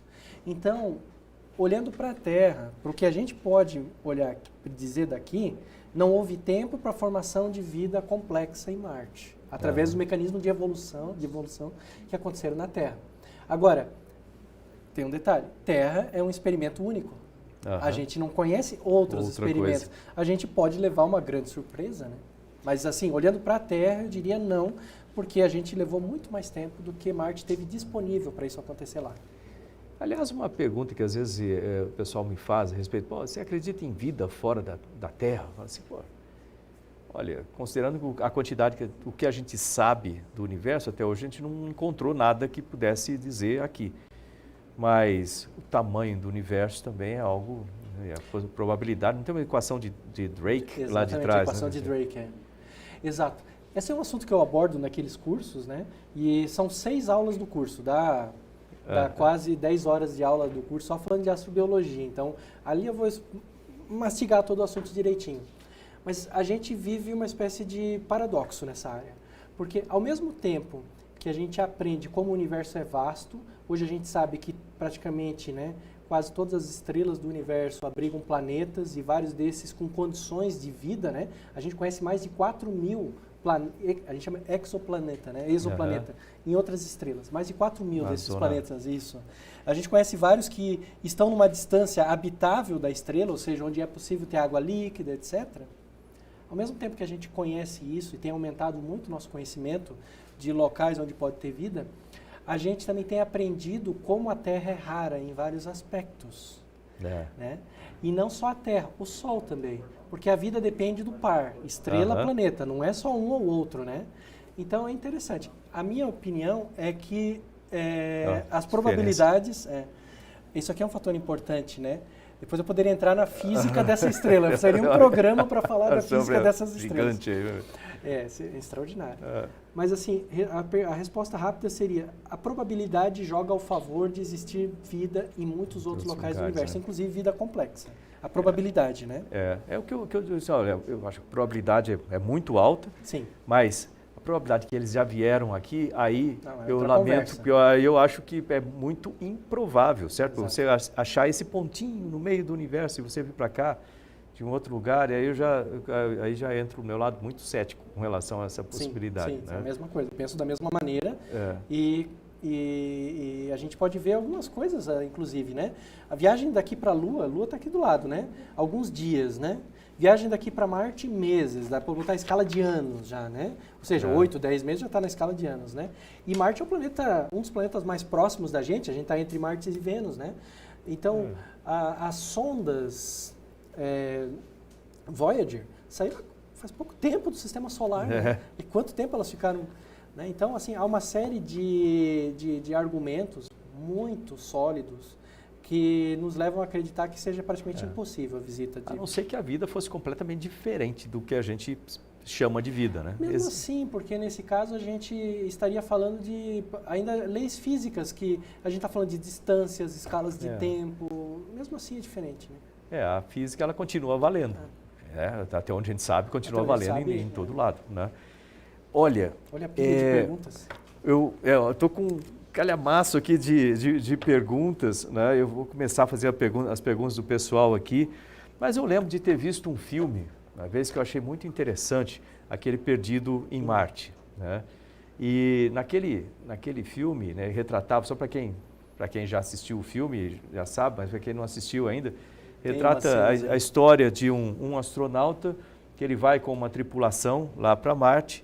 E enquanto eles estavam fazendo a exploração ali das redondezas da espaçonave, acho que teve uma tempestade de areia. Existe isso mesmo lá? Tempestade de areia? Né? Então, uma tempestade de areia, e aí acabou acontecendo um acidente, o pessoal achou que ele tinha morrido, o pessoal foi embora, largou ele lá e o cara ficou perdido em Marte. Está aí ele, né? Com aquela janela, né? No mínimo 2 anos para poder retorná-la. Aí tem uma série de aspectos interessantes. A espaçonave que mostrou agora há pouco, com elementos girantes para causar uma gravidade artificial, talvez seja uma solução, embora o nosso sistema vestibular não goste muito dessa solução. Mas essa sobrevivência dele lá trouxe uma série de aspectos interessantes, né? Primeiro, ele tem que arranjar comida. Ele criou essa estufa, vamos dizer assim, né? E usou batatas e ele mesmo fez uma fertilização, vamos chamar assim, da terra. Adubou a terra. Adubou com elementos orgânicos. Depois vocês assistem o filme para ver como é que é esse adubo. Mas vale tudo em sobrevivência. Claro. Isso eu digo que já fiz um monte de sobrevivência, vale tudo. Né? Aliás, uma das coisas importantes em sobrevivência é ter otimismo e acreditar que é possível. Porque ele passa por todo tipo de aperto lá que a pessoa tenderia a desistir. Né? Ou seja, viver num planeta desse, nessas condições, não é uma coisa simples para um ser humano com as nossas limitações de jeito nenhum. Mas você acredita que seria possível, vendo o futuro de Marte, a gente conseguir colonizar o planeta, vamos chamar assim, colocar uma estação primeiro e aí aos poucos ir mudando o planeta? Acredito que é possível colonizar o planeta. Começaria por uma estação, né? Esse inclusive é o plano da NASA, né? Começa por uma estação espacial permanente em órbita do planeta e depois a mudança do planeta é outra história, vai bem mais longe do que isso, né? Mas em relação ao filme, eu acho um filme extraordinário, muito bom. Com certeza ele tem a sua liberdade poética. Né? Afinal, aquela dele de Homem de Ferro lá no final, aquilo lá olha, seria muita sorte, para dizer assim no mínimo. Mas assim, entendendo a questão da liberdade poética, é um filme que tem muita coisa interessante, sabe? Especulações e fatos que são verdadeiros. Por exemplo, a tempestade de areia, esse tipo de coisa, né? A possibilidade de plantar em Marte é verdadeira, é real, dá mesmo realmente para plantar em Marte. Agora, como as pessoas sabem, né? A planta não nasce só do recurso geológico, você precisa de componentes orgânicos, né? Então tem que adubar a terra também, né? Etc. Produzir água, né? Produzir água. Isso é uma coisa interessante. Agora, gente, uma coisa bacana nesse filme, né, para quem assistiu o filme, é o seguinte, preste atenção, porque geralmente o herói é o herói fortão, é aquele cara que desafia tudo pela força. Não, nesse caso não, é o herói inteligente, né? Sim. Ele usa o conhecimento para sobreviver. E eu digo E que estava isso muito bem essa é a preparado, parte né? principal do ser humano, conhecimento. Sim. Você vê, ele usa muita química. Isso. Tecnicamente Física, ele estava muito bem preparado. Né? Isso é muito bacana. Então, olha, para quem está assistindo aí, aliás, se alguém quiser fazer aulas de astrobiologia, de astronomia e de astronáutica, procura lá no site da Universidade Federal de Santa Catarina, que tem uns cursos muito bacanas, o professor já apresentou aqui para a gente. Queria aproveitar também para agradecer novamente o Baicon ali, nosso voluntário, tradutor de Libras, que traz a comunidade surda junto conosco, que permite também essa quantidade de perguntas da sua audiência aí. E dizer o seguinte, do ponto de vista aqui do governo, estava falando, lembrei do presidente Bolsonaro, de vez em quando ele faz umas perguntas desse aspecto. O pessoal tem muitas dúvidas com relação às coisas que parecem simples, olhando assim, mas quando você vê aquilo em funcionamento, a física em funcionamento, etc., essa é uma das coisas que o presidente fala muito, a necessidade da gente usar esse ministério para motivar jovens para conhecimento da ciência, etc., você começa a ver que as coisas fazem sentido. Essa é a minha briga aqui de falar assim, gente, mesmo que você não queira ser um profissional da área de ciência ou tecnologia, conhecer ciência Sim, é extremamente importante. A gente, como dizia o Carl Sagan, a gente vive uma sociedade científica, onde a gente está cercado de recursos científicos. A ciência, ela, em algum aspecto, não em todos eles, mas em algum aspecto, ela dá a identidade da nossa sociedade. Não em todos, evidentemente, a gente é bem mais complexo que isso, mas ela é um fator importante da nossa identidade atual, nossa sociedade. Imagina não conhecer ciência. E um aspecto bacana da ciência, do meu ponto de vista, é que ela evolui com uma velocidade enorme, construída com o conhecimento de muita gente, baseado no conhecimento normais. De muita gente, pessoas normais que vão colocando tijolinhos. De repente aparece um meio fora da curva, tipo um Einstein, assim, que ele imagina uma coisa que você fala, aí ele bota um ponto lá adiante e a gente vai botando tijolinho até encontrar com um ponto lá, Mas essa área de astrofísica, eu estou fazendo propaganda da sua área, mas é uma área muito legal porque abre a mente, com relação a isso, o que existe por aí. A gente está falando de Marte hoje aqui, mas se a gente for focar em cada um dos planetas perto da gente, você vai ver... É um mundo, Isso é muito, muito bacana. Vamos lá para umas perguntas aqui do pessoal. Começar com o Hildebrando Souza. Esse é legal. Quando, meu Deus, que o Brasil vai mandar algum foguete para o espaço? Por que o Brasil é tão atrasado?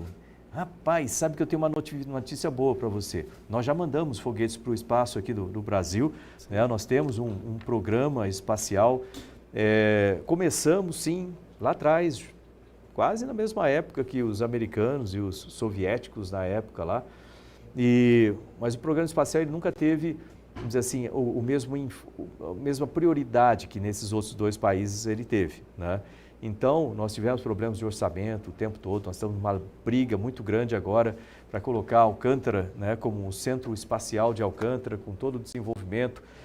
O ano passado, depois de 20 anos de espera, nós conseguimos aprovar o acordo de salvaguardas tecnológicas com os Estados Unidos, que vai nos permitir lançar foguetes e satélites de quaisquer países que tenham algum componente americano, e 80% deles têm componentes americanos, lá do Centro Espacial Comercial de Alcântara. Esse é um ponto importante.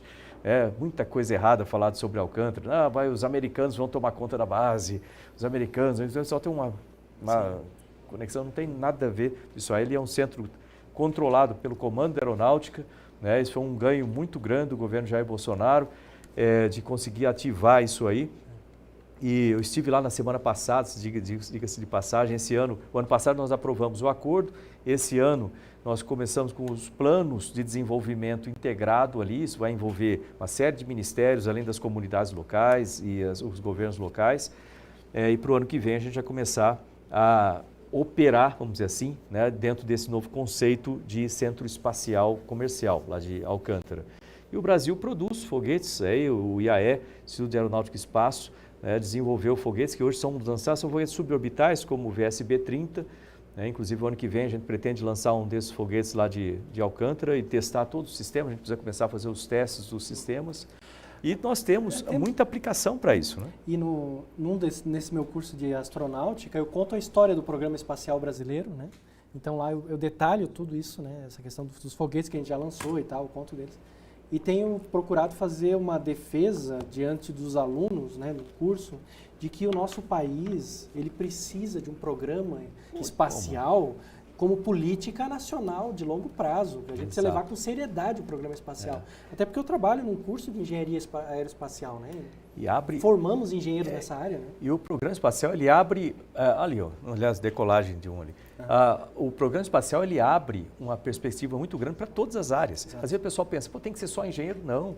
Então, tem sociólogos que trabalham num programa. Eu vejo pensando na NASA ali, a quantidade de profissionais de todas as áreas que trabalham ali. Então, é uma perspectiva muito boa no Brasil. O Brasil, aliás, está com o satélite Amazônia 1, né, pronto para lançamento, satélite nacional, feito no INPE, Instituto Nacional de Pesquisas Espaciais. O Centro Espacial de Alcântara agora sendo desenvolvido com a participação massiva de todos os órgãos do governo, vários ministérios. Isso vai mudar aquela região completamente e vai aparecer uma série de oportunidades para empresas, para empresários, para empreendedores, profissionais de vários setores. Então, Hildebrando, fica ligado aí que tem muita coisa bacana. Se você quiser trabalhar nessa área, né, fica ligado que vai ter muita coisa aparecendo aí nos próximos anos. O Guilherme Lima, né, o Arthur Lira mandou boa noite. Pois é, um abraço aí. Conhece aqui no meio? Ixi, esse aqui não dá para ver, né? RR Creto. Né? Marte é habitavelmente viável antes de 20 anos? Depende do que entende por habitavelmente viável, né? É possível a permanência, antes de 20 anos, a permanência de astronautas em órbita, como na Estação Espacial Internacional, e antes de 20 anos, né? Isso é possível. E missões regulares de descida e subida da superfície, né? Então, acho que nesse sentido, sim. Agora, se a gente pensa em colônias humanas, especialmente pessoas de várias características, né? Adultos, etc., vivendo, não. Certamente existem não.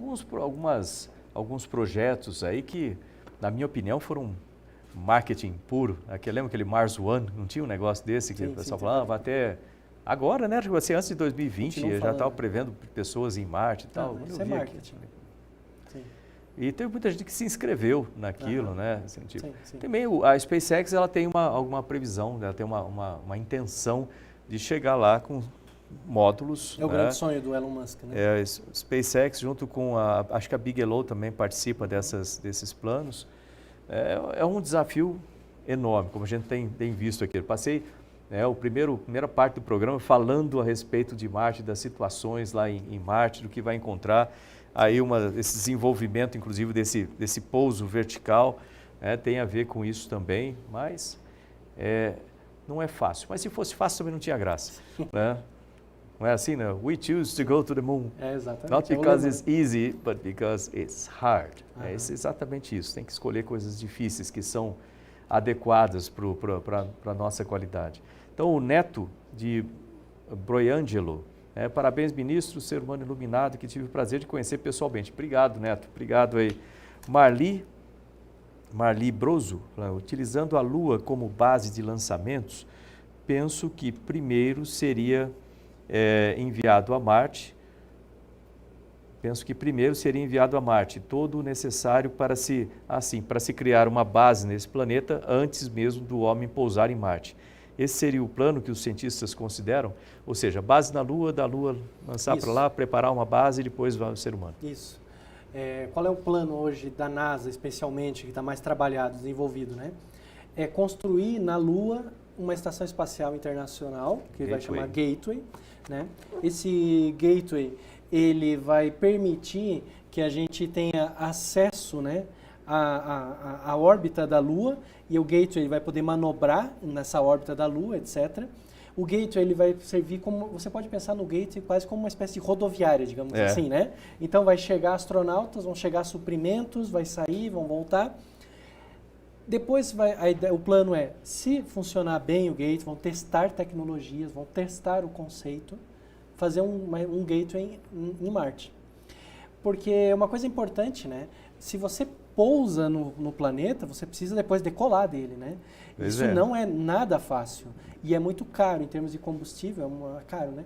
Então é interessante você ter um gateway onde você não está no planeta, você está na órbita dele, né? Antes mostrou uma imagem ali do gateway na Lua, ele vai estar numa órbita bastante elíptica. Então e isso é interessante do ponto de vista astronáutico, né? Essa órbita bastante elíptica. Porque ora você passa perto da Lua, por exemplo, e é um momento adequado para descer, ora você está longe da Lua, mais longe da interação gravitacional dela, e é mais barato em termos de combustível, manobrar e fazer qualquer tipo de coisa, né? Esse projeto Artemis. Artemis, né? E a ideia é testar conceitos com o projeto Artemis, né? Para poder ir para Marte, fazer o mesmo desenvolvimento lá. Está fora do nosso assunto, mas quando eu vi a Lua aqui, eu lembrei de uma coisa, que isso foi uma pergunta que me fizeram uma vez, sobre a questão da face oculta da Lua, né? Que ela tá, como se ela gira, mas sempre com mesma velocidade, rotação que fica uma face sempre oculta. Isso aí, pensando em astrofísica, né? Isso acontece por causa da relação de massa, alguma coisa, com o tempo ele vai entrando nesse giro, ou não? Isso inicialmente já era assim? Não. Ele vai entrando nesse giro por uma força de maré, que a gente chama. A mesma força que causa as marés na Terra, causa marés na Lua. Só que a Lua não tem água. E o que acontece? Há um deslocamento, um trabalho das rochas. E isso diminui a rotação, a velocidade de rotação dos dois. De maneira que a Lua vai diminuindo a velocidade de rotação. Quando a Lua roda, gira, em torno do eixo dela, na mesma velocidade com que ela gira em torno da Terra, essas forças se estabilizam de certa maneira, que o sistema encontra uma configuração ótima, uma configuração ideal. Isso a gente chama, quando isso acontece, a gente diz que o sistema teve um travamento de maré. Esse travamento de maré não acontece só entre a Terra e a Lua, esse travamento de maré quase acontece com Mercúrio e o Sol, acontece entre estrelas. A gente tem estrelas binárias, em que uma estrela está travada em relação à outra. As duas giram sempre com a mesma face. É um fenômeno bastante comum em astrofísica. Outra pergunta interessante nesse sentido é, em termos de movimentação de corpos. Eu lembro quando eu fui fazer uma vez, o pessoal falando, problema de 3 corpos. Isso. Parece simples quando a gente fala, né? Para 2 tudo bem, mas 3, as equações vão lá para casa do chapéu. Mas a questão do sistema solar, né? Você tem um Sol, os planetas girando, todos eles com um certo plano. Isso. Certo? Essa acomodação nesse plano. No plano, né? É o que seria estranho, né? Mas se você tivesse um planeta girando assim, o outro girando num plano diferente, né? Ou seja, essa acomodação num plano acontece por causa disso também. Vamos dizer assim, se acomoda a energia de todos eles. Sim, não pelo mesmo mecanismo da força de maré. Isso aqui, todos os planetas do sistema solar giram aproximadamente no mesmo plano, né? O plano da eclíptica, que a gente chama. A gente consegue ver isso no céu. O fato deles estarem todos no mesmo plano também tem a ver com forças gravitacionais, não a força de maré especificamente. Aqui tem a ver com a formação do sistema, na verdade. O sistema começa como é que forma o sistema planetário, né, como o nosso? Há uma nuvem de gás e poeira, etc., que gira, tem uma rotação natural. Essa nuvem vai colapsando gravitacionalmente, né? Nesse colapso, os objetos que estão em órbitas diferentes, digamos assim, né, eles vão sendo trazidos para órbitas mais do plano. E vai formando essa formação aí, planar que a gente conhece. Bacana isso, né? Bom, aqui a Cida Firmino, né? Boa noite, ministro, parabéns pelo trabalho. Obrigado, Cida. Vanessa Zorzi, quais os maiores desafios para o ser humano ir a Marte? Ixi, aí tem vários, né? Tem vários, principalmente aqueles que você falou no começo, né, da questão da exposição à radiação eletromagnética e de partículas, né? Acho que um grande desafio é o desafio tecnológico. O suporte à vida ser extremamente confiável, porque você não fala mais num suporte à vida que pode ser trocado, como acontece na Estação Espacial Internacional, pode ser trocado em questão de pouca escala de tempo pequena, curta, dias, semanas, meses. Você fala num sistema de suporte à vida que deve durar no mínimo 2 anos, talvez 4, 5 anos. E ele precisa ser muito confiável, porque se ele falhar, não tem volta, né? Então, acho que esses são os maiores desafios. A questão psicológica, eu penso que nessas primeiras décadas que a gente está falando daqui em diante, ser militares, pessoas treinadas para lidar com esse tipo de estresse psicológico. Uma pessoa comum, um cidadão comum, dificilmente teria condição de lidar com um estresse psicológico assim, né? Sem treinamento, né? Isso eu lembro do meu treinamento, uma parte importante, que às vezes as pessoas não falam muito, falam treinamento físico. O treinamento físico é o mais simples, qualquer pessoa faz um treinamento físico, não tem problema, mas quando você fala de treinamento técnico, você fala de treinamento psicológico, aí a coisa, o psicológico é extremamente importante em todos os sentidos. Você está convivendo num lugar restrito com outras pessoas em situação de estresse, em situação de risco, medo e tudo mais, então é importante realmente essa parte, né, E quando a gente fala, né, pensando em sobreviver, né, num planeta como esse, em toda uma viagem dessa magnitude, né, com anos de trabalho, ele falou bastante da distância. A gente tem alguns rovers que já estão lá em Marte, né, alguns não estão mais operacionais e outros operacionais. Vamos falar um pouquinho dessas maquininhas que nos ajudam demais, né, a conhecer primeiro. Às vezes o pessoal fala assim, existe uma disputa entre voo tripulado e voo não tripulado. Não, pelo contrário, é uma cooperação. Você manda primeiro alguma coisa não tripulada, para fazer análise de tudo que você tem, e o ser humano ir depois, vamos dizer assim, mais na certa, né? Mas nós tivemos essas viagens para Marte já há bastante tempo, né? Exatamente. Os primeiros rovers, né, já estão em Marte, né? Digamos assim, as primeiras tentativas desde a década de 70 já, né? Como eu disse, várias missões no começo dos programas espaciais foram mal sucedidas, porque é muito difícil pousar em Marte. Aliás, um pouso ali. E o pouso, ele tem que ser totalmente automático, porque a distância de Marte e Terra faz com que a comunicação tenha um delay de 20, 40 minutos, eventualmente. E o tempo de pouso é de questão de 5, 10 minutos, né? Você vê que tem uns sistemas muito estranhos, né, para tem pousar. que ser todos automáticos. Tem a dificuldade da atmosfera que a gente falou no começo.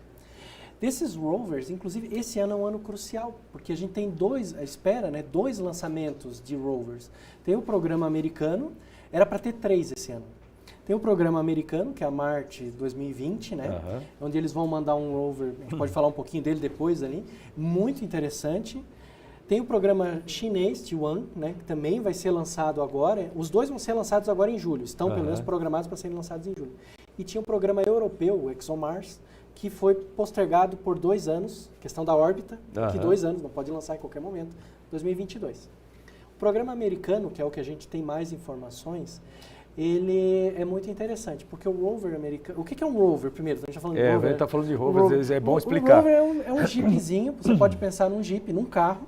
Os americanos colocaram em Marte a Curiosity, que é um rover de aproximadamente 1 tonelada, e é peso, né? É que às vezes a pessoa imagina o rover como o primeiro, né? O Viking era pequenininho, o um primeiro era pequeno. Quase um brinquedo de Lego, né? Quando a gente fala no Opportunity e no Spirit, a gente está falando alguma coisa já que cabe nessa mesa aqui. Eu vi o modelo dele de perto lá. Agora, quando a gente fala do Curiosity, a gente está falando, um carro praticamente. Um carro, 1 tonelada, né? 1 tonelada, um carro, o tamanho de um carro, né?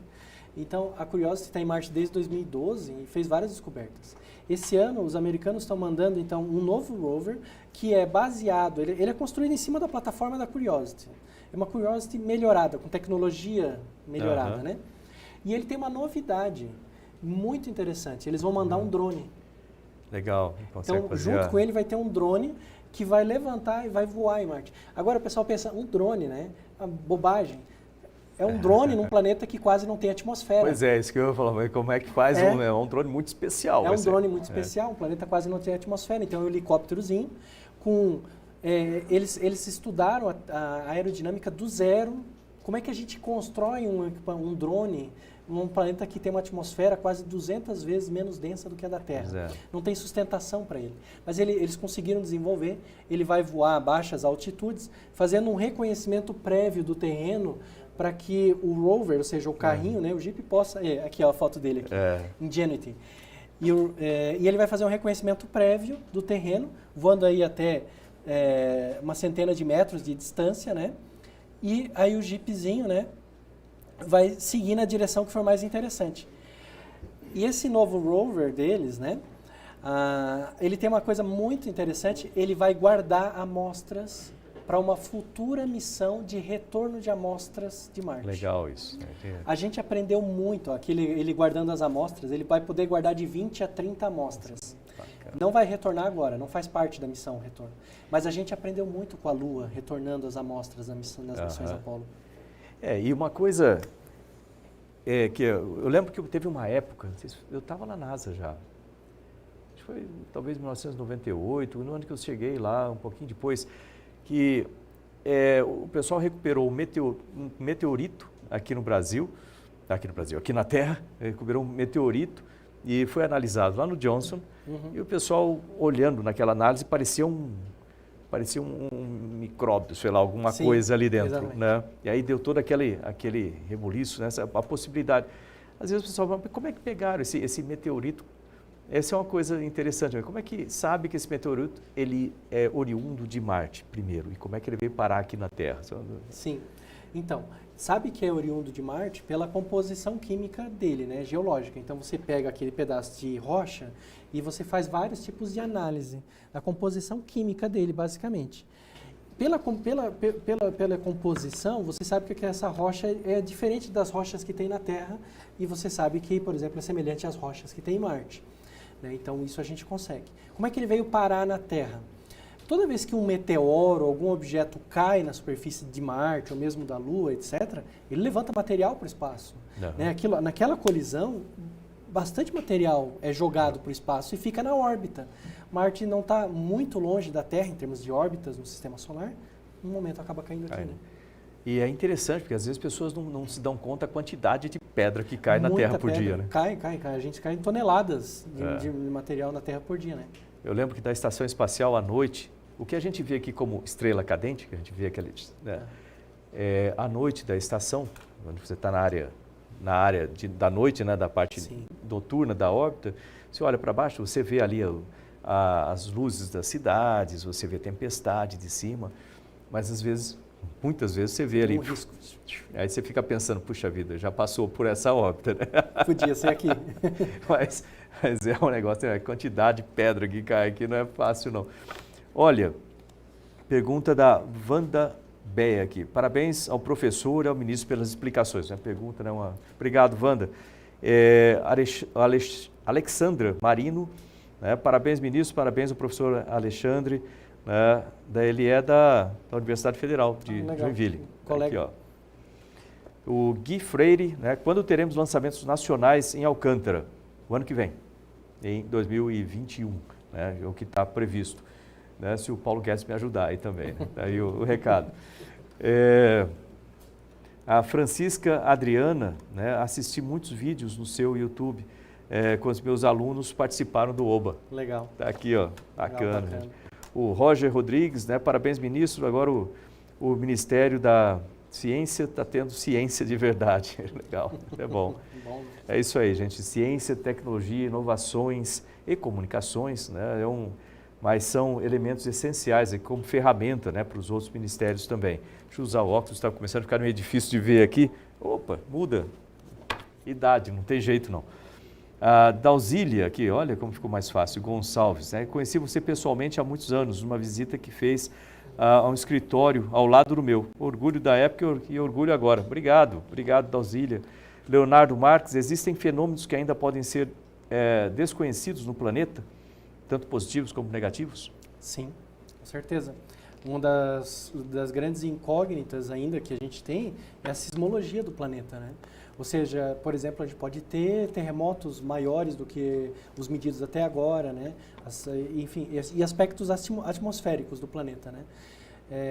Esses são os maiores fenômenos assim que a gente pode conhecer no planeta mesmo.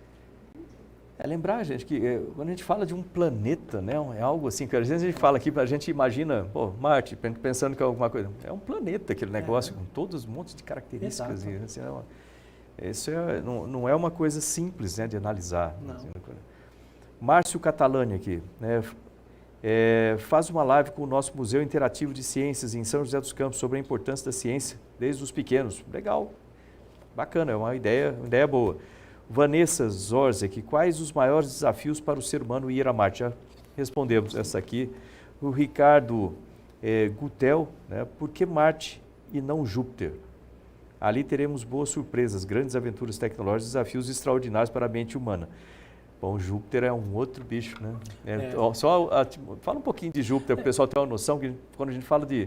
Eu lembro de uma foto de Júpiter com aquele tipo uma mancha, uma mancha ali, né? Mancha, isso, uma tempestade. Aí eu falei assim, a Terra cabe ali dentro. Exatamente, a Terra só para falar. Então, primeiro que acho que a distância, né? A distância da Terra a Júpiter é bem maior do que a distância da Terra a Marte.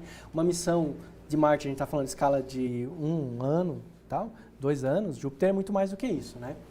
Depois, Júpiter, a gente no Sistema Solar, a gente tem 8 planetas. 4 planetas são rochosos e 4 planetas são gasosos. E Júpiter é um dos planetas gasosos, é o maior deles, na verdade, né? E Júpiter, esses planetas gasosos, eles não têm uma superfície sólida como a nossa. Então, uma missão em Júpiter não teria onde pousar. Talvez seria, né, algumas pessoas falam, uma missão em órbita de Júpiter. Só que Júpiter, por ter a formação que ele tem, ser tão grande, ele tem um campo magnético extremamente grande. Aí está mostrando a missão Juno, né, que teve em Júpiter, explorando o campo magnético de Júpiter. Ele tem um campo magnético muito grande e muito perigoso. Aqui mostrando o satélite Juno, o campo magnético de Júpiter é tão perigoso que ela ficava a maior parte do tempo longe. E tinha uma órbita bastante excêntrica, bastante elíptica, né? E ela passava super rápido perto de Júpiter para que o campo magnético não afetasse o equipamento eletrônico dela. Senão ia cozinhar a nave, basicamente. Né? E é um planeta desse tamanho, não há algo que resista à gravidade. Não, exatamente, também, a gravidade é diferente. Embora também a gravidade na superfície, com o tamanho do planeta, ela acaba não sendo tão grande, né? Só que realmente ele tem uma interação muito, muito, muito grande, né? O que Júpiter tem de interessante, talvez seja isso que ele queira falar, Júpiter tem uma lua interessante, que é muito especulada, que é a Lua Europa, tem bastante filmes sobre isso, que é uma lua que a gente sabe que tem uma grande quantidade de água, e a superfície dela é coberta por uma crosta de gelo. E a gente acredita que a água abaixo dessa crosta possa atingir temperaturas bastante agradáveis para a vida. Ou seja, a Lua Europa é possível que ela de ter alguma coisa. Existe alguma missão para lá? Os americanos, sim, os americanos planejaram algumas missões para a Europa, mas a questão de orçamento também, né? Júpiter, qualquer sistema, planeta gasoso, Saturno, etc., são muito caras as missões por causa da duração dessas missões. São missões muito caras, sabe? E que duram um período de tempo muito grande. Olha, a gente tem tanta coisa aqui, ó. Vamos lá, aqui Aí a Lua Europa ali, ó. A Vanessa perguntando aqui como conheceu o Chris Cassidy. O Chris, ele lá agora está na estação espacial, né? Mas ele era o chefe dos astronautas lá em Houston. Ele não é da minha turma, ele veio bem depois da minha turma, mas eu conheci dentro do próprio centro, né? Do Johnson Space Center, né? Que a gente vai lá e ele já foi jantar com a gente lá também. Então, ele tem um ótimo relacionamento lá. O Fernando falando aqui, ó, em uma futura missão até Marte, existem quantas janelas de lançamento possíveis e qual o período entre essas janelas? A gente já falou nos 2 anos, né? Basicamente. Lembrar que, como o professor falou, estão em órbita, são planetas em 2 órbitas com um tempo de órbitas diferentes, então tem um momento que está mais próximo, um momento que está mais distante e tem um momento exato para você decolar ou de um ou de outro, né, para chegar. César Augusto, né? Grande Marcos Pontes, aqui, tipo, usar o óculos de novo, puxa vida, viu? Grande abraço, agora facilitou. Essa nova etapa da humanidade vai ser sensacional. Espero poder estar vivo para ver o ser humano pisar no planeta vermelho. Eu acho que vai estar. Por volta de 2030, 2030 e tantos, entre 2030 e 2040. Ali. Aliás, para aqueles que querem ser astronautas aí, né, estão numa certa idade, né, vão ter muitas missões interessantes, né, não só Marte, mas a Lua, estação em torno da Lua, estação em torno de Marte, muita coisa, asteroides, até viagens para asteroides. E uma maneira de se envolver, né, na parte da aeroespacial é fazer um curso de engenharia aeroespacial, né? Então, por exemplo, ir na Universidade Federal de Santa Catarina e estudar com a gente engenharia aeroespacial. O ministro estava perguntando, antes de começar o programa, de como é que está o nosso curso de Engenharia Aeroespacial em Joinville, Fala né? um pouquinho sobre o curso então, lá, o senhor por estava favor. interessado no curso, né? O nosso curso, a gente tem professores jovens, né? Porque a universidade em Joinville foi criada recentemente, professores jovens bastante dinâmicos e que atuam em várias áreas do setor aeroespacial. E a gente está muito contente porque recentemente a gente tem tido muitos alunos extraordinários no curso. Tem sido um curso bastante procurado, né, no vestibular, e a gente tem tido turmas assim fora de série. Muitos dos nossos alunos já estão na Europa fazendo pós-graduação, atuando no mercado. Alguns dos nossos alunos já são empreendedores, começando pequenos negócios aqui no Brasil, no setor aeroespacial, aeronáutico, etc. É uma possibilidade de fazer Engenharia Aeroespacial na UFSC em Joinville ou em outro lugar, né? Pense aí, que olha, da nossa parte aqui do Ministério, a gente está empurrando bastante o nosso programa espacial, então muitas alternativas. O presidente Jair Bolsonaro, estive com ele ontem falando sobre programa espacial, falando sobre Alcântara, eu estive lá em Alcântara na semana passada, então as coisas literalmente estão decolando, então pense nisso. E lembrar que esse é um programa que eu posso dizer assim, para o engenheiro aeroespacial, você tem um mundo, literalmente um mundo, né, à sua frente. Olha, o tempo passa rápido aqui, né? Brincadeira, o assunto está muito bom, está no finalzinho aqui do programa já.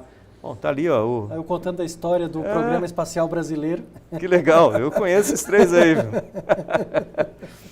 Nossa, um colono trader aqui, né, falando sobre descoberta de água e moléculas orgânicas em Marte, né, perguntando se pode ter vida lá por causa disso. A gente falou um pouquinho sobre metano, essas coisas, né?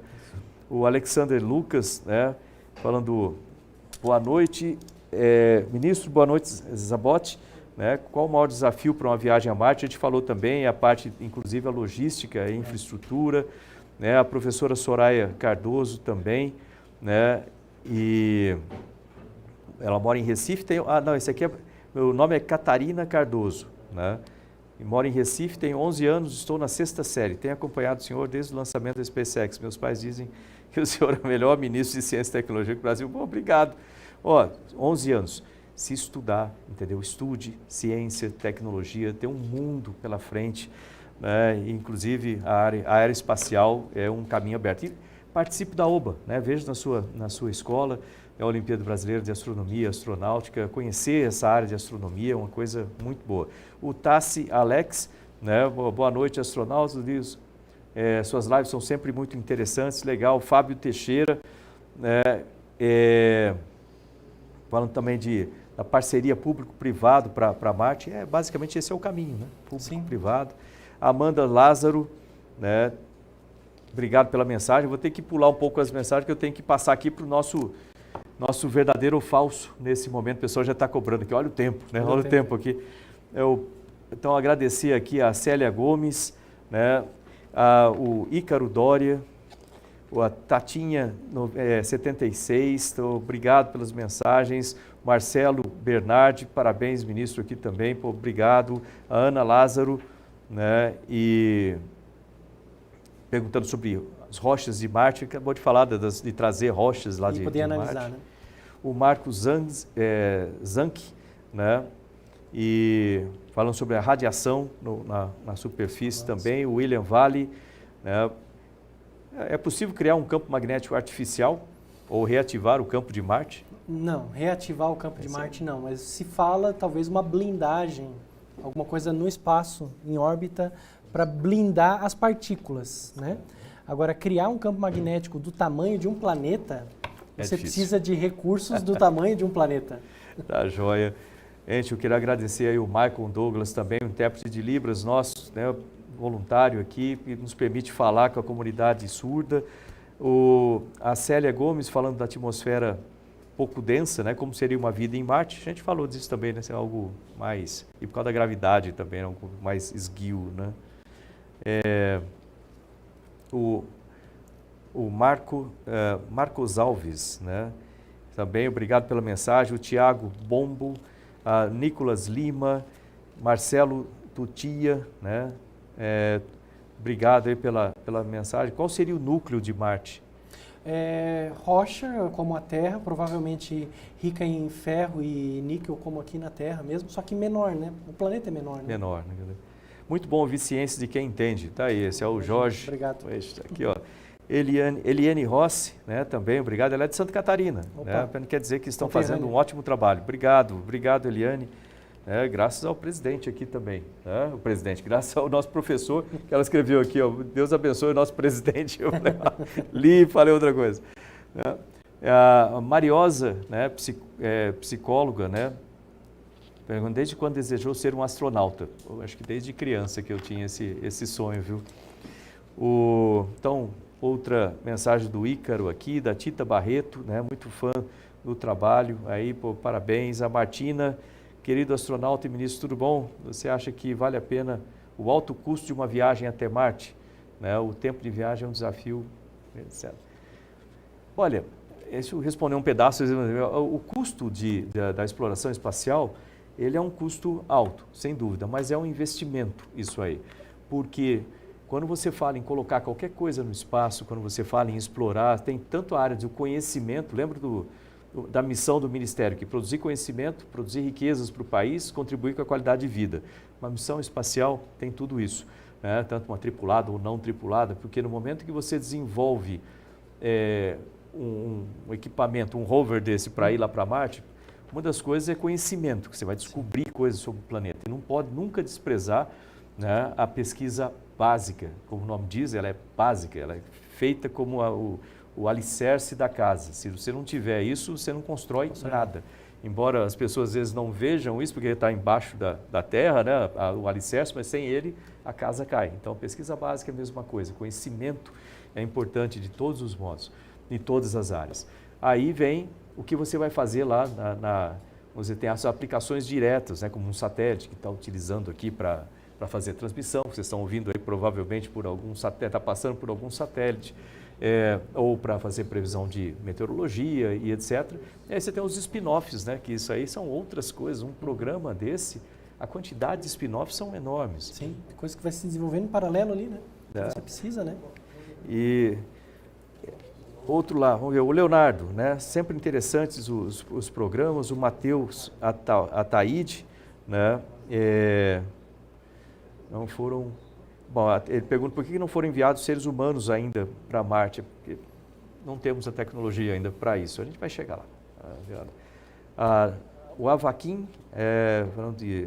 Meu sonho é ver o Brasil mandando um segundo astronauta para o espaço. Esse também é o meu sonho. A gente vai chegar lá. O Igor, venha conhecer a Escola Espacial, né? Deixa eu pegar o óculos aqui que ficou pequenininho. Escola Espacial Ivicom Brasil, né? Programa de intercâmbio com a NASA. Legal isso, né? O Astro Lucas, né? Tem algum centro de treinamento para astronautas do Brasil? Ainda não, mas a gente vai chegar lá também. Pedro Clima, né? Falando sobre foguetes do Brasil, já falei sobre isso. A Gabi Rocha, obrigado pelas mensagens. A Francisca Ferreira, Graciela Mandu, né? O Luiz Guilherme, a Renata Guedes, ok. O Lip Shepard, gostei do nome aqui. Tenho 13 anos de idade e gosto muito de engenharia aeroespacial, astronomia, mas eu pesquisei bem e o Brasil não tem muitas vagas para astronomia e engenharia aeroespacial. Vai ter, a gente falou bastante sobre isso e lembrar que isso é uma área muito extensa, né? Tem muita coisa. O João Armando, né, falando da segunda temporada da série Mars, do Nat Geo, uma das coisas que chama a atenção a exploração de Marte é a extração de recursos. Como seria definido, aí eu não sei, não faço ideia, como seria definido o território em Marte em termos de legislação? É uma boa pergunta, né? Hoje a legislação do espaço está em aberto, né? Você teria que fazer acordos internacionais, né? Como são feitos aqui na Terra também, né? E tem uma questão também que eu estou vendo ele mexer ali nas coisas. A gente falou das necessidades de um ser humano, uma parte que a gente não falou é a parte de medicina, né? Se a pessoa se machucar, que ele se machucou lá e teve que resolver o problema, né, fisiológico, né, de consertar. Tem essa parte toda de medicamentos e... Suporte, né? Suporte. Na estação espacial a gente tem toda uma área ali com remédios, com testes, todos os tipos de testes, exames. A gente ir fazendo exame na estação e manda para o solo para eles fazerem análises com os resultados e assim por diante, do efeito do espaço no corpo humano, né? Isso é uma coisa séria. O corpo humano é ainda muito limitado, né? Fala nisso, aliás, boa lembrança. Falando de remédio, né? Saibam que o Ministério de Ciência, Tecnologia, Inovações e Comunicações, agora durante a pandemia, nós temos trabalhado com várias áreas, vários eixos, né, de ciência, buscando remédios, reposição de remédio, buscando testes diagnósticos, buscando vacinas também. Então, os nossos cientistas de alto gabarito no país, aliás, a gente tem ótimos cientistas nisso, nós temos desenvolvido os testes de uma droga, um remédio, né, reposição, ou seja, remédio que já está nas drogarias, já está nas farmácias, já foi testado completo, mas para uma aplicação. Agora nós estamos testando para o Covid. Então, é a nitazoxanida, começou lá em fevereiro, os testes primeiro no Lab Bio, né, que é o laboratório de biociências ligado ao Ministério. Então, começou com teste primeiro no computador, desenvolveu com 2.000 drogas, aí dessas daí isolaram 5, que tinham os melhores resultados. Dessas 5 fizeram testes in vitro com células reais e agora uma delas, que é a nitazoxanida, está em testes clínicos, testes com voluntários, né?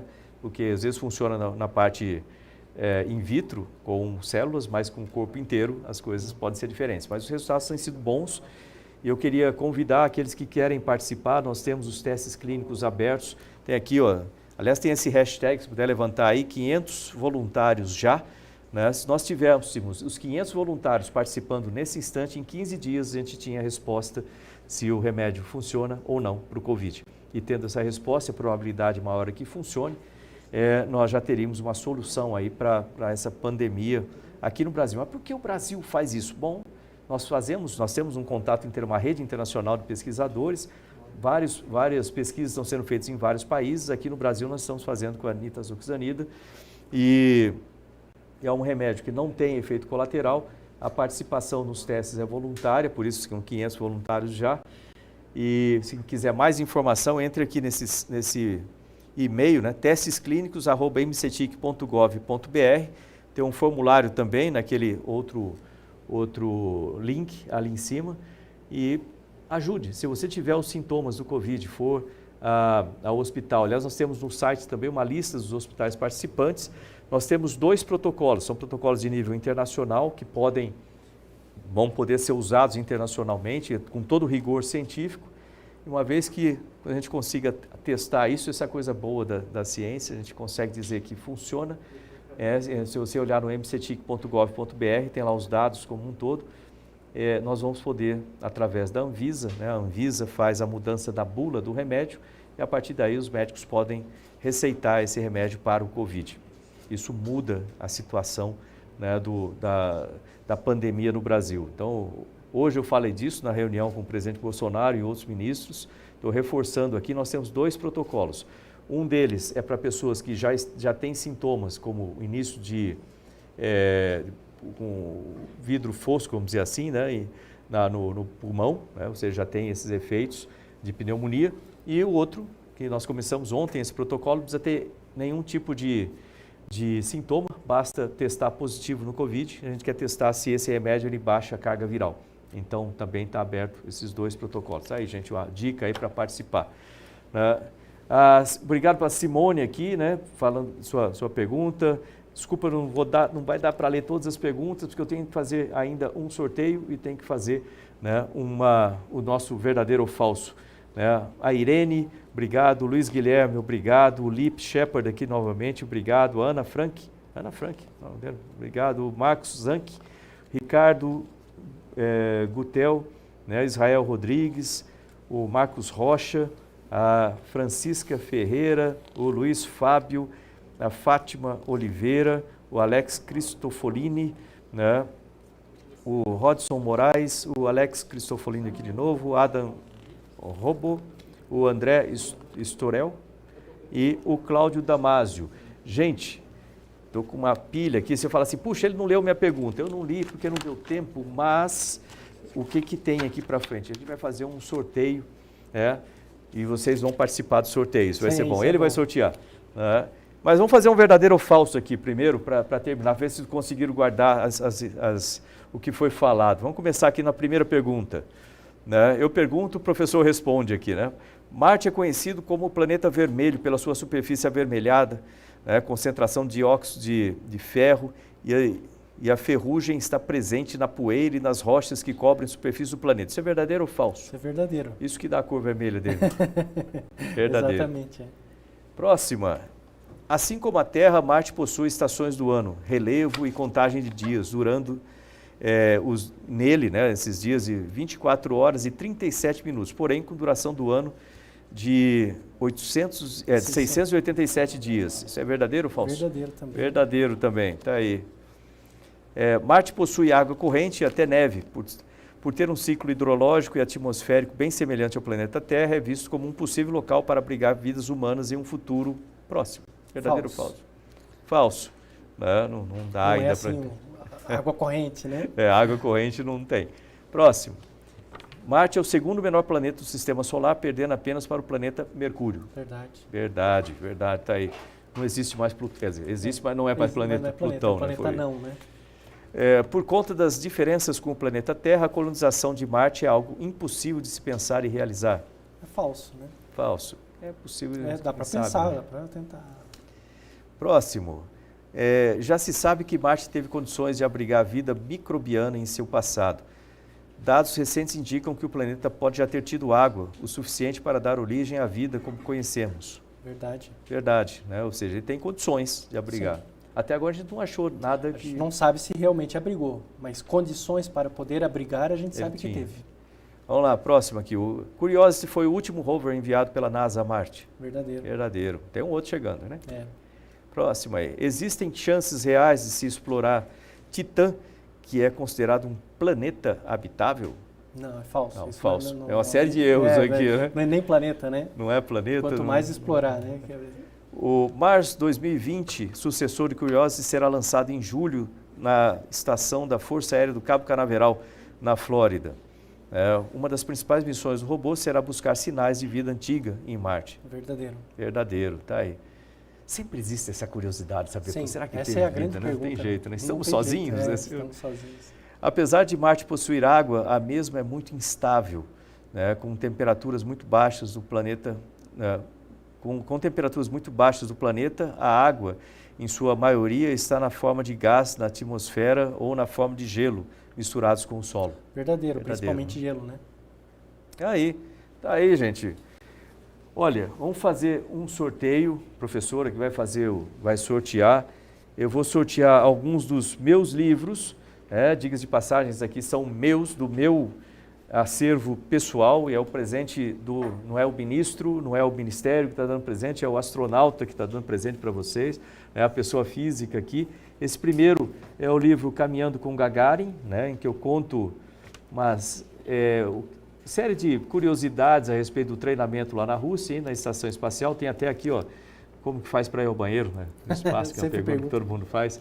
Né, tem aqui como que é o treinamento e como faz na realidade lá também, né? Então, tá aí, vamos sortear esse aqui, o Caminhando com Gagarin. Eu vou vir aqui para o professor, pode escolher qualquer um. Eu escolho um aqui, né? Quem é o... Eliane Rossi.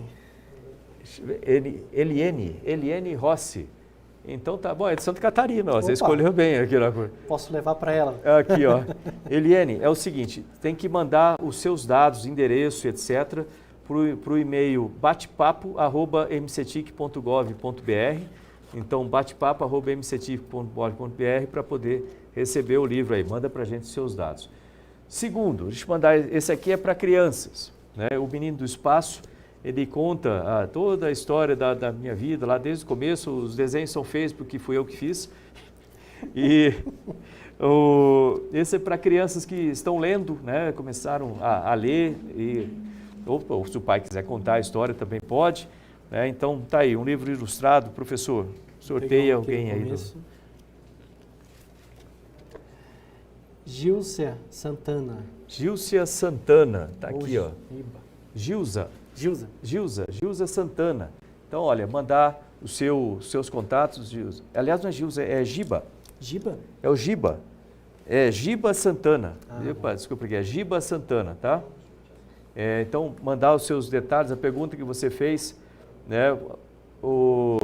Alguém, por favor, colocaria o site da aula online? Quero me aperfeiçoar mais com a astronomia. Existe, né? O site está lá. Astrofísica.ufsc.br. Astrofísica.usc.br. Aí, Giba.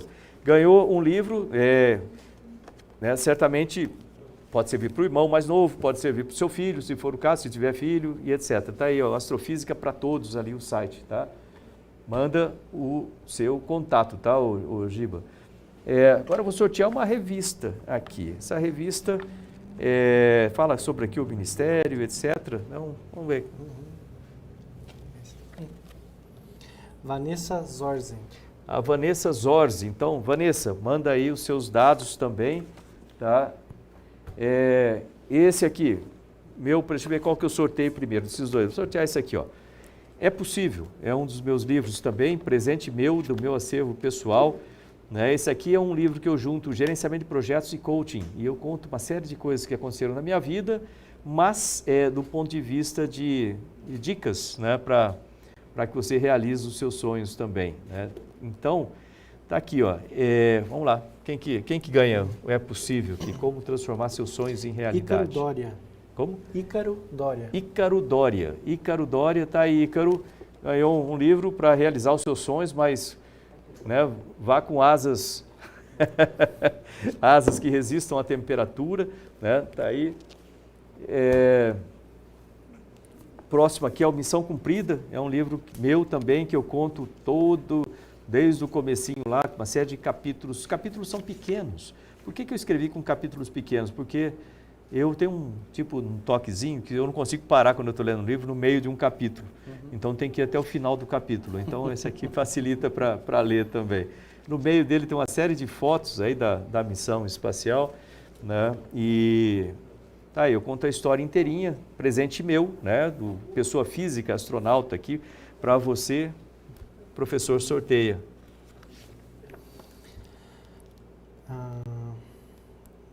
Não sei se essa aqui é uma pergunta de alguém. Acho que não, essa aqui é um aviso, né? Deixa eu ver aqui. Esse é um aviso, eu esqueci de falar aqui, ó, do Ciência em Casa. Ó, se você está em casa aí, né, entre no cienciaemcasa.mctic.gov.br. Eu não combinei com ele isso aqui não, foi por acaso, viu? E nós temos as Olimpíadas Nacionais de Ciência em 2020, né? Inscrições estão abertas de 1º de junho até 4 de agosto, né? As Olimpíadas de Ciência, né? Olimpíadas Nacionais de Ciência, estão abertas aí. Isso aí são coisas promovidas pelo Ministério justamente para ter mais pessoas interessadas em ciência, né? Então está aí astronomia, biologia, física, história, química, né? A 4ª edição do concurso de desenho da Semana Nacional de Ciência e Tecnologia também está aberta. Se você coloca o seu desenho lá, provavelmente o seu desenho pode ser um dos escolhidos, né, para representar a Semana Nacional de Ciência e Tecnologia. E na Semana de Ciência e Tecnologia vai ser lançado o projeto Caça Asteroide. Olha, Caça Asteroide do MCTIC. Então, tá aí. Vou pegar um aqui então. Maicon, obrigado aí. Agradecer ao Maicon, nosso tradutor aqui de Libras também, voluntário, né? Obrigado aí por nos permitir falar aí com a comunidade surda. Último livro aqui para sorteio, professor. Vamos ver quem vai ganhar uma missão cumprida aqui. R.R. Cleto. R.R. Cleto. R.R. Cleto, então, manda, viu, R.R. Cleto, manda aqui para a gente o seu endereço, né? Lembrando que é o batepapo@mctic.gov.br, tá? Gente, quase 2 horas de programa. Puxa vida, a gente fala, mas o assunto é muito bacana, passa muito rápido. Para mim, parecia que foi 30 minutos. Sim. Olha, professor, queria agradecer e muito pela participação, pelos ensinamentos, né, de trazer a ciência e tecnologia aqui mais próximo das pessoas. É um assunto tão interessante como Marte. Falando de astrofísica, né, a gente olha o nome, assusta um pouco assim, mas você viu como bacana é isso aqui. Participe no curso lá, bota aí o curso de novo lá da Universidade Federal de Santa Catarina. Nós temos lá cursos de engenharia aeroespacial, nós temos esses cursos de astrofísica para todos, são 2 modalidades, né, ali no astrofísica geral, astronomia e astronáutica, Tem esse custo da taxa de inscrição, não é para todos, o pessoal consegue fazer gratuitamente, então não se preocupe com isso, o importante é aprender. Isso. Certo? Gente, muito obrigado a todos vocês. A gente falou aqui muito sobre astrofísica, falamos sobre esse planeta, um bate-papo muito legal. Falamos sobre astronomia e astronáutica, a Olimpíada Brasileira de Astronomia e Astronáutica também. E eu tenho muito orgulho de participar desse ministério, das pessoas que participam desse ministério aqui também. E dizer o seguinte, professor, vamos acreditar na nossa ciência. Sim. O presidente Jair Bolsonaro tem realmente dado um incentivo muito grande para a área, com todas as dificuldades econômicas. A gente sabe que a maneira como a gente vai se livrar dessa pandemia, a nossa arma é a ciência contra o vírus, e a nossa arma para o país recuperar a economia, recuperar o dia a dia, está na ciência e está no desenvolvimento de inovações, tecnologia.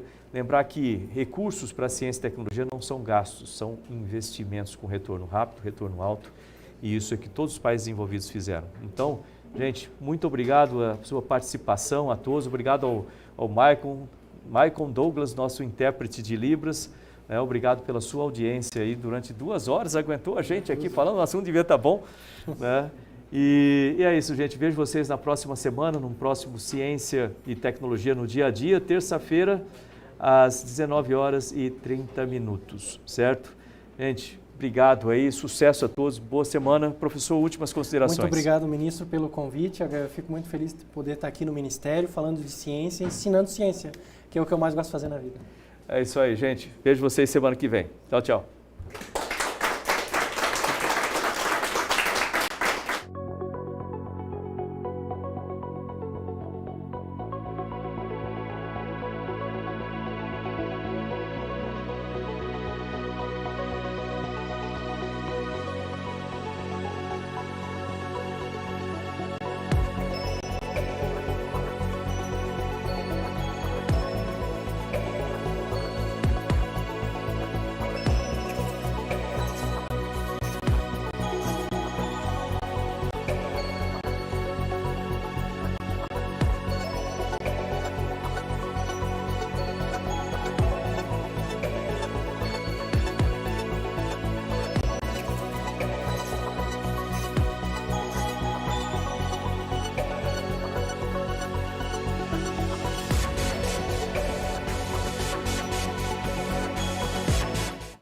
Ministério da Ciência, Tecnologia, Inovações e Comunicações.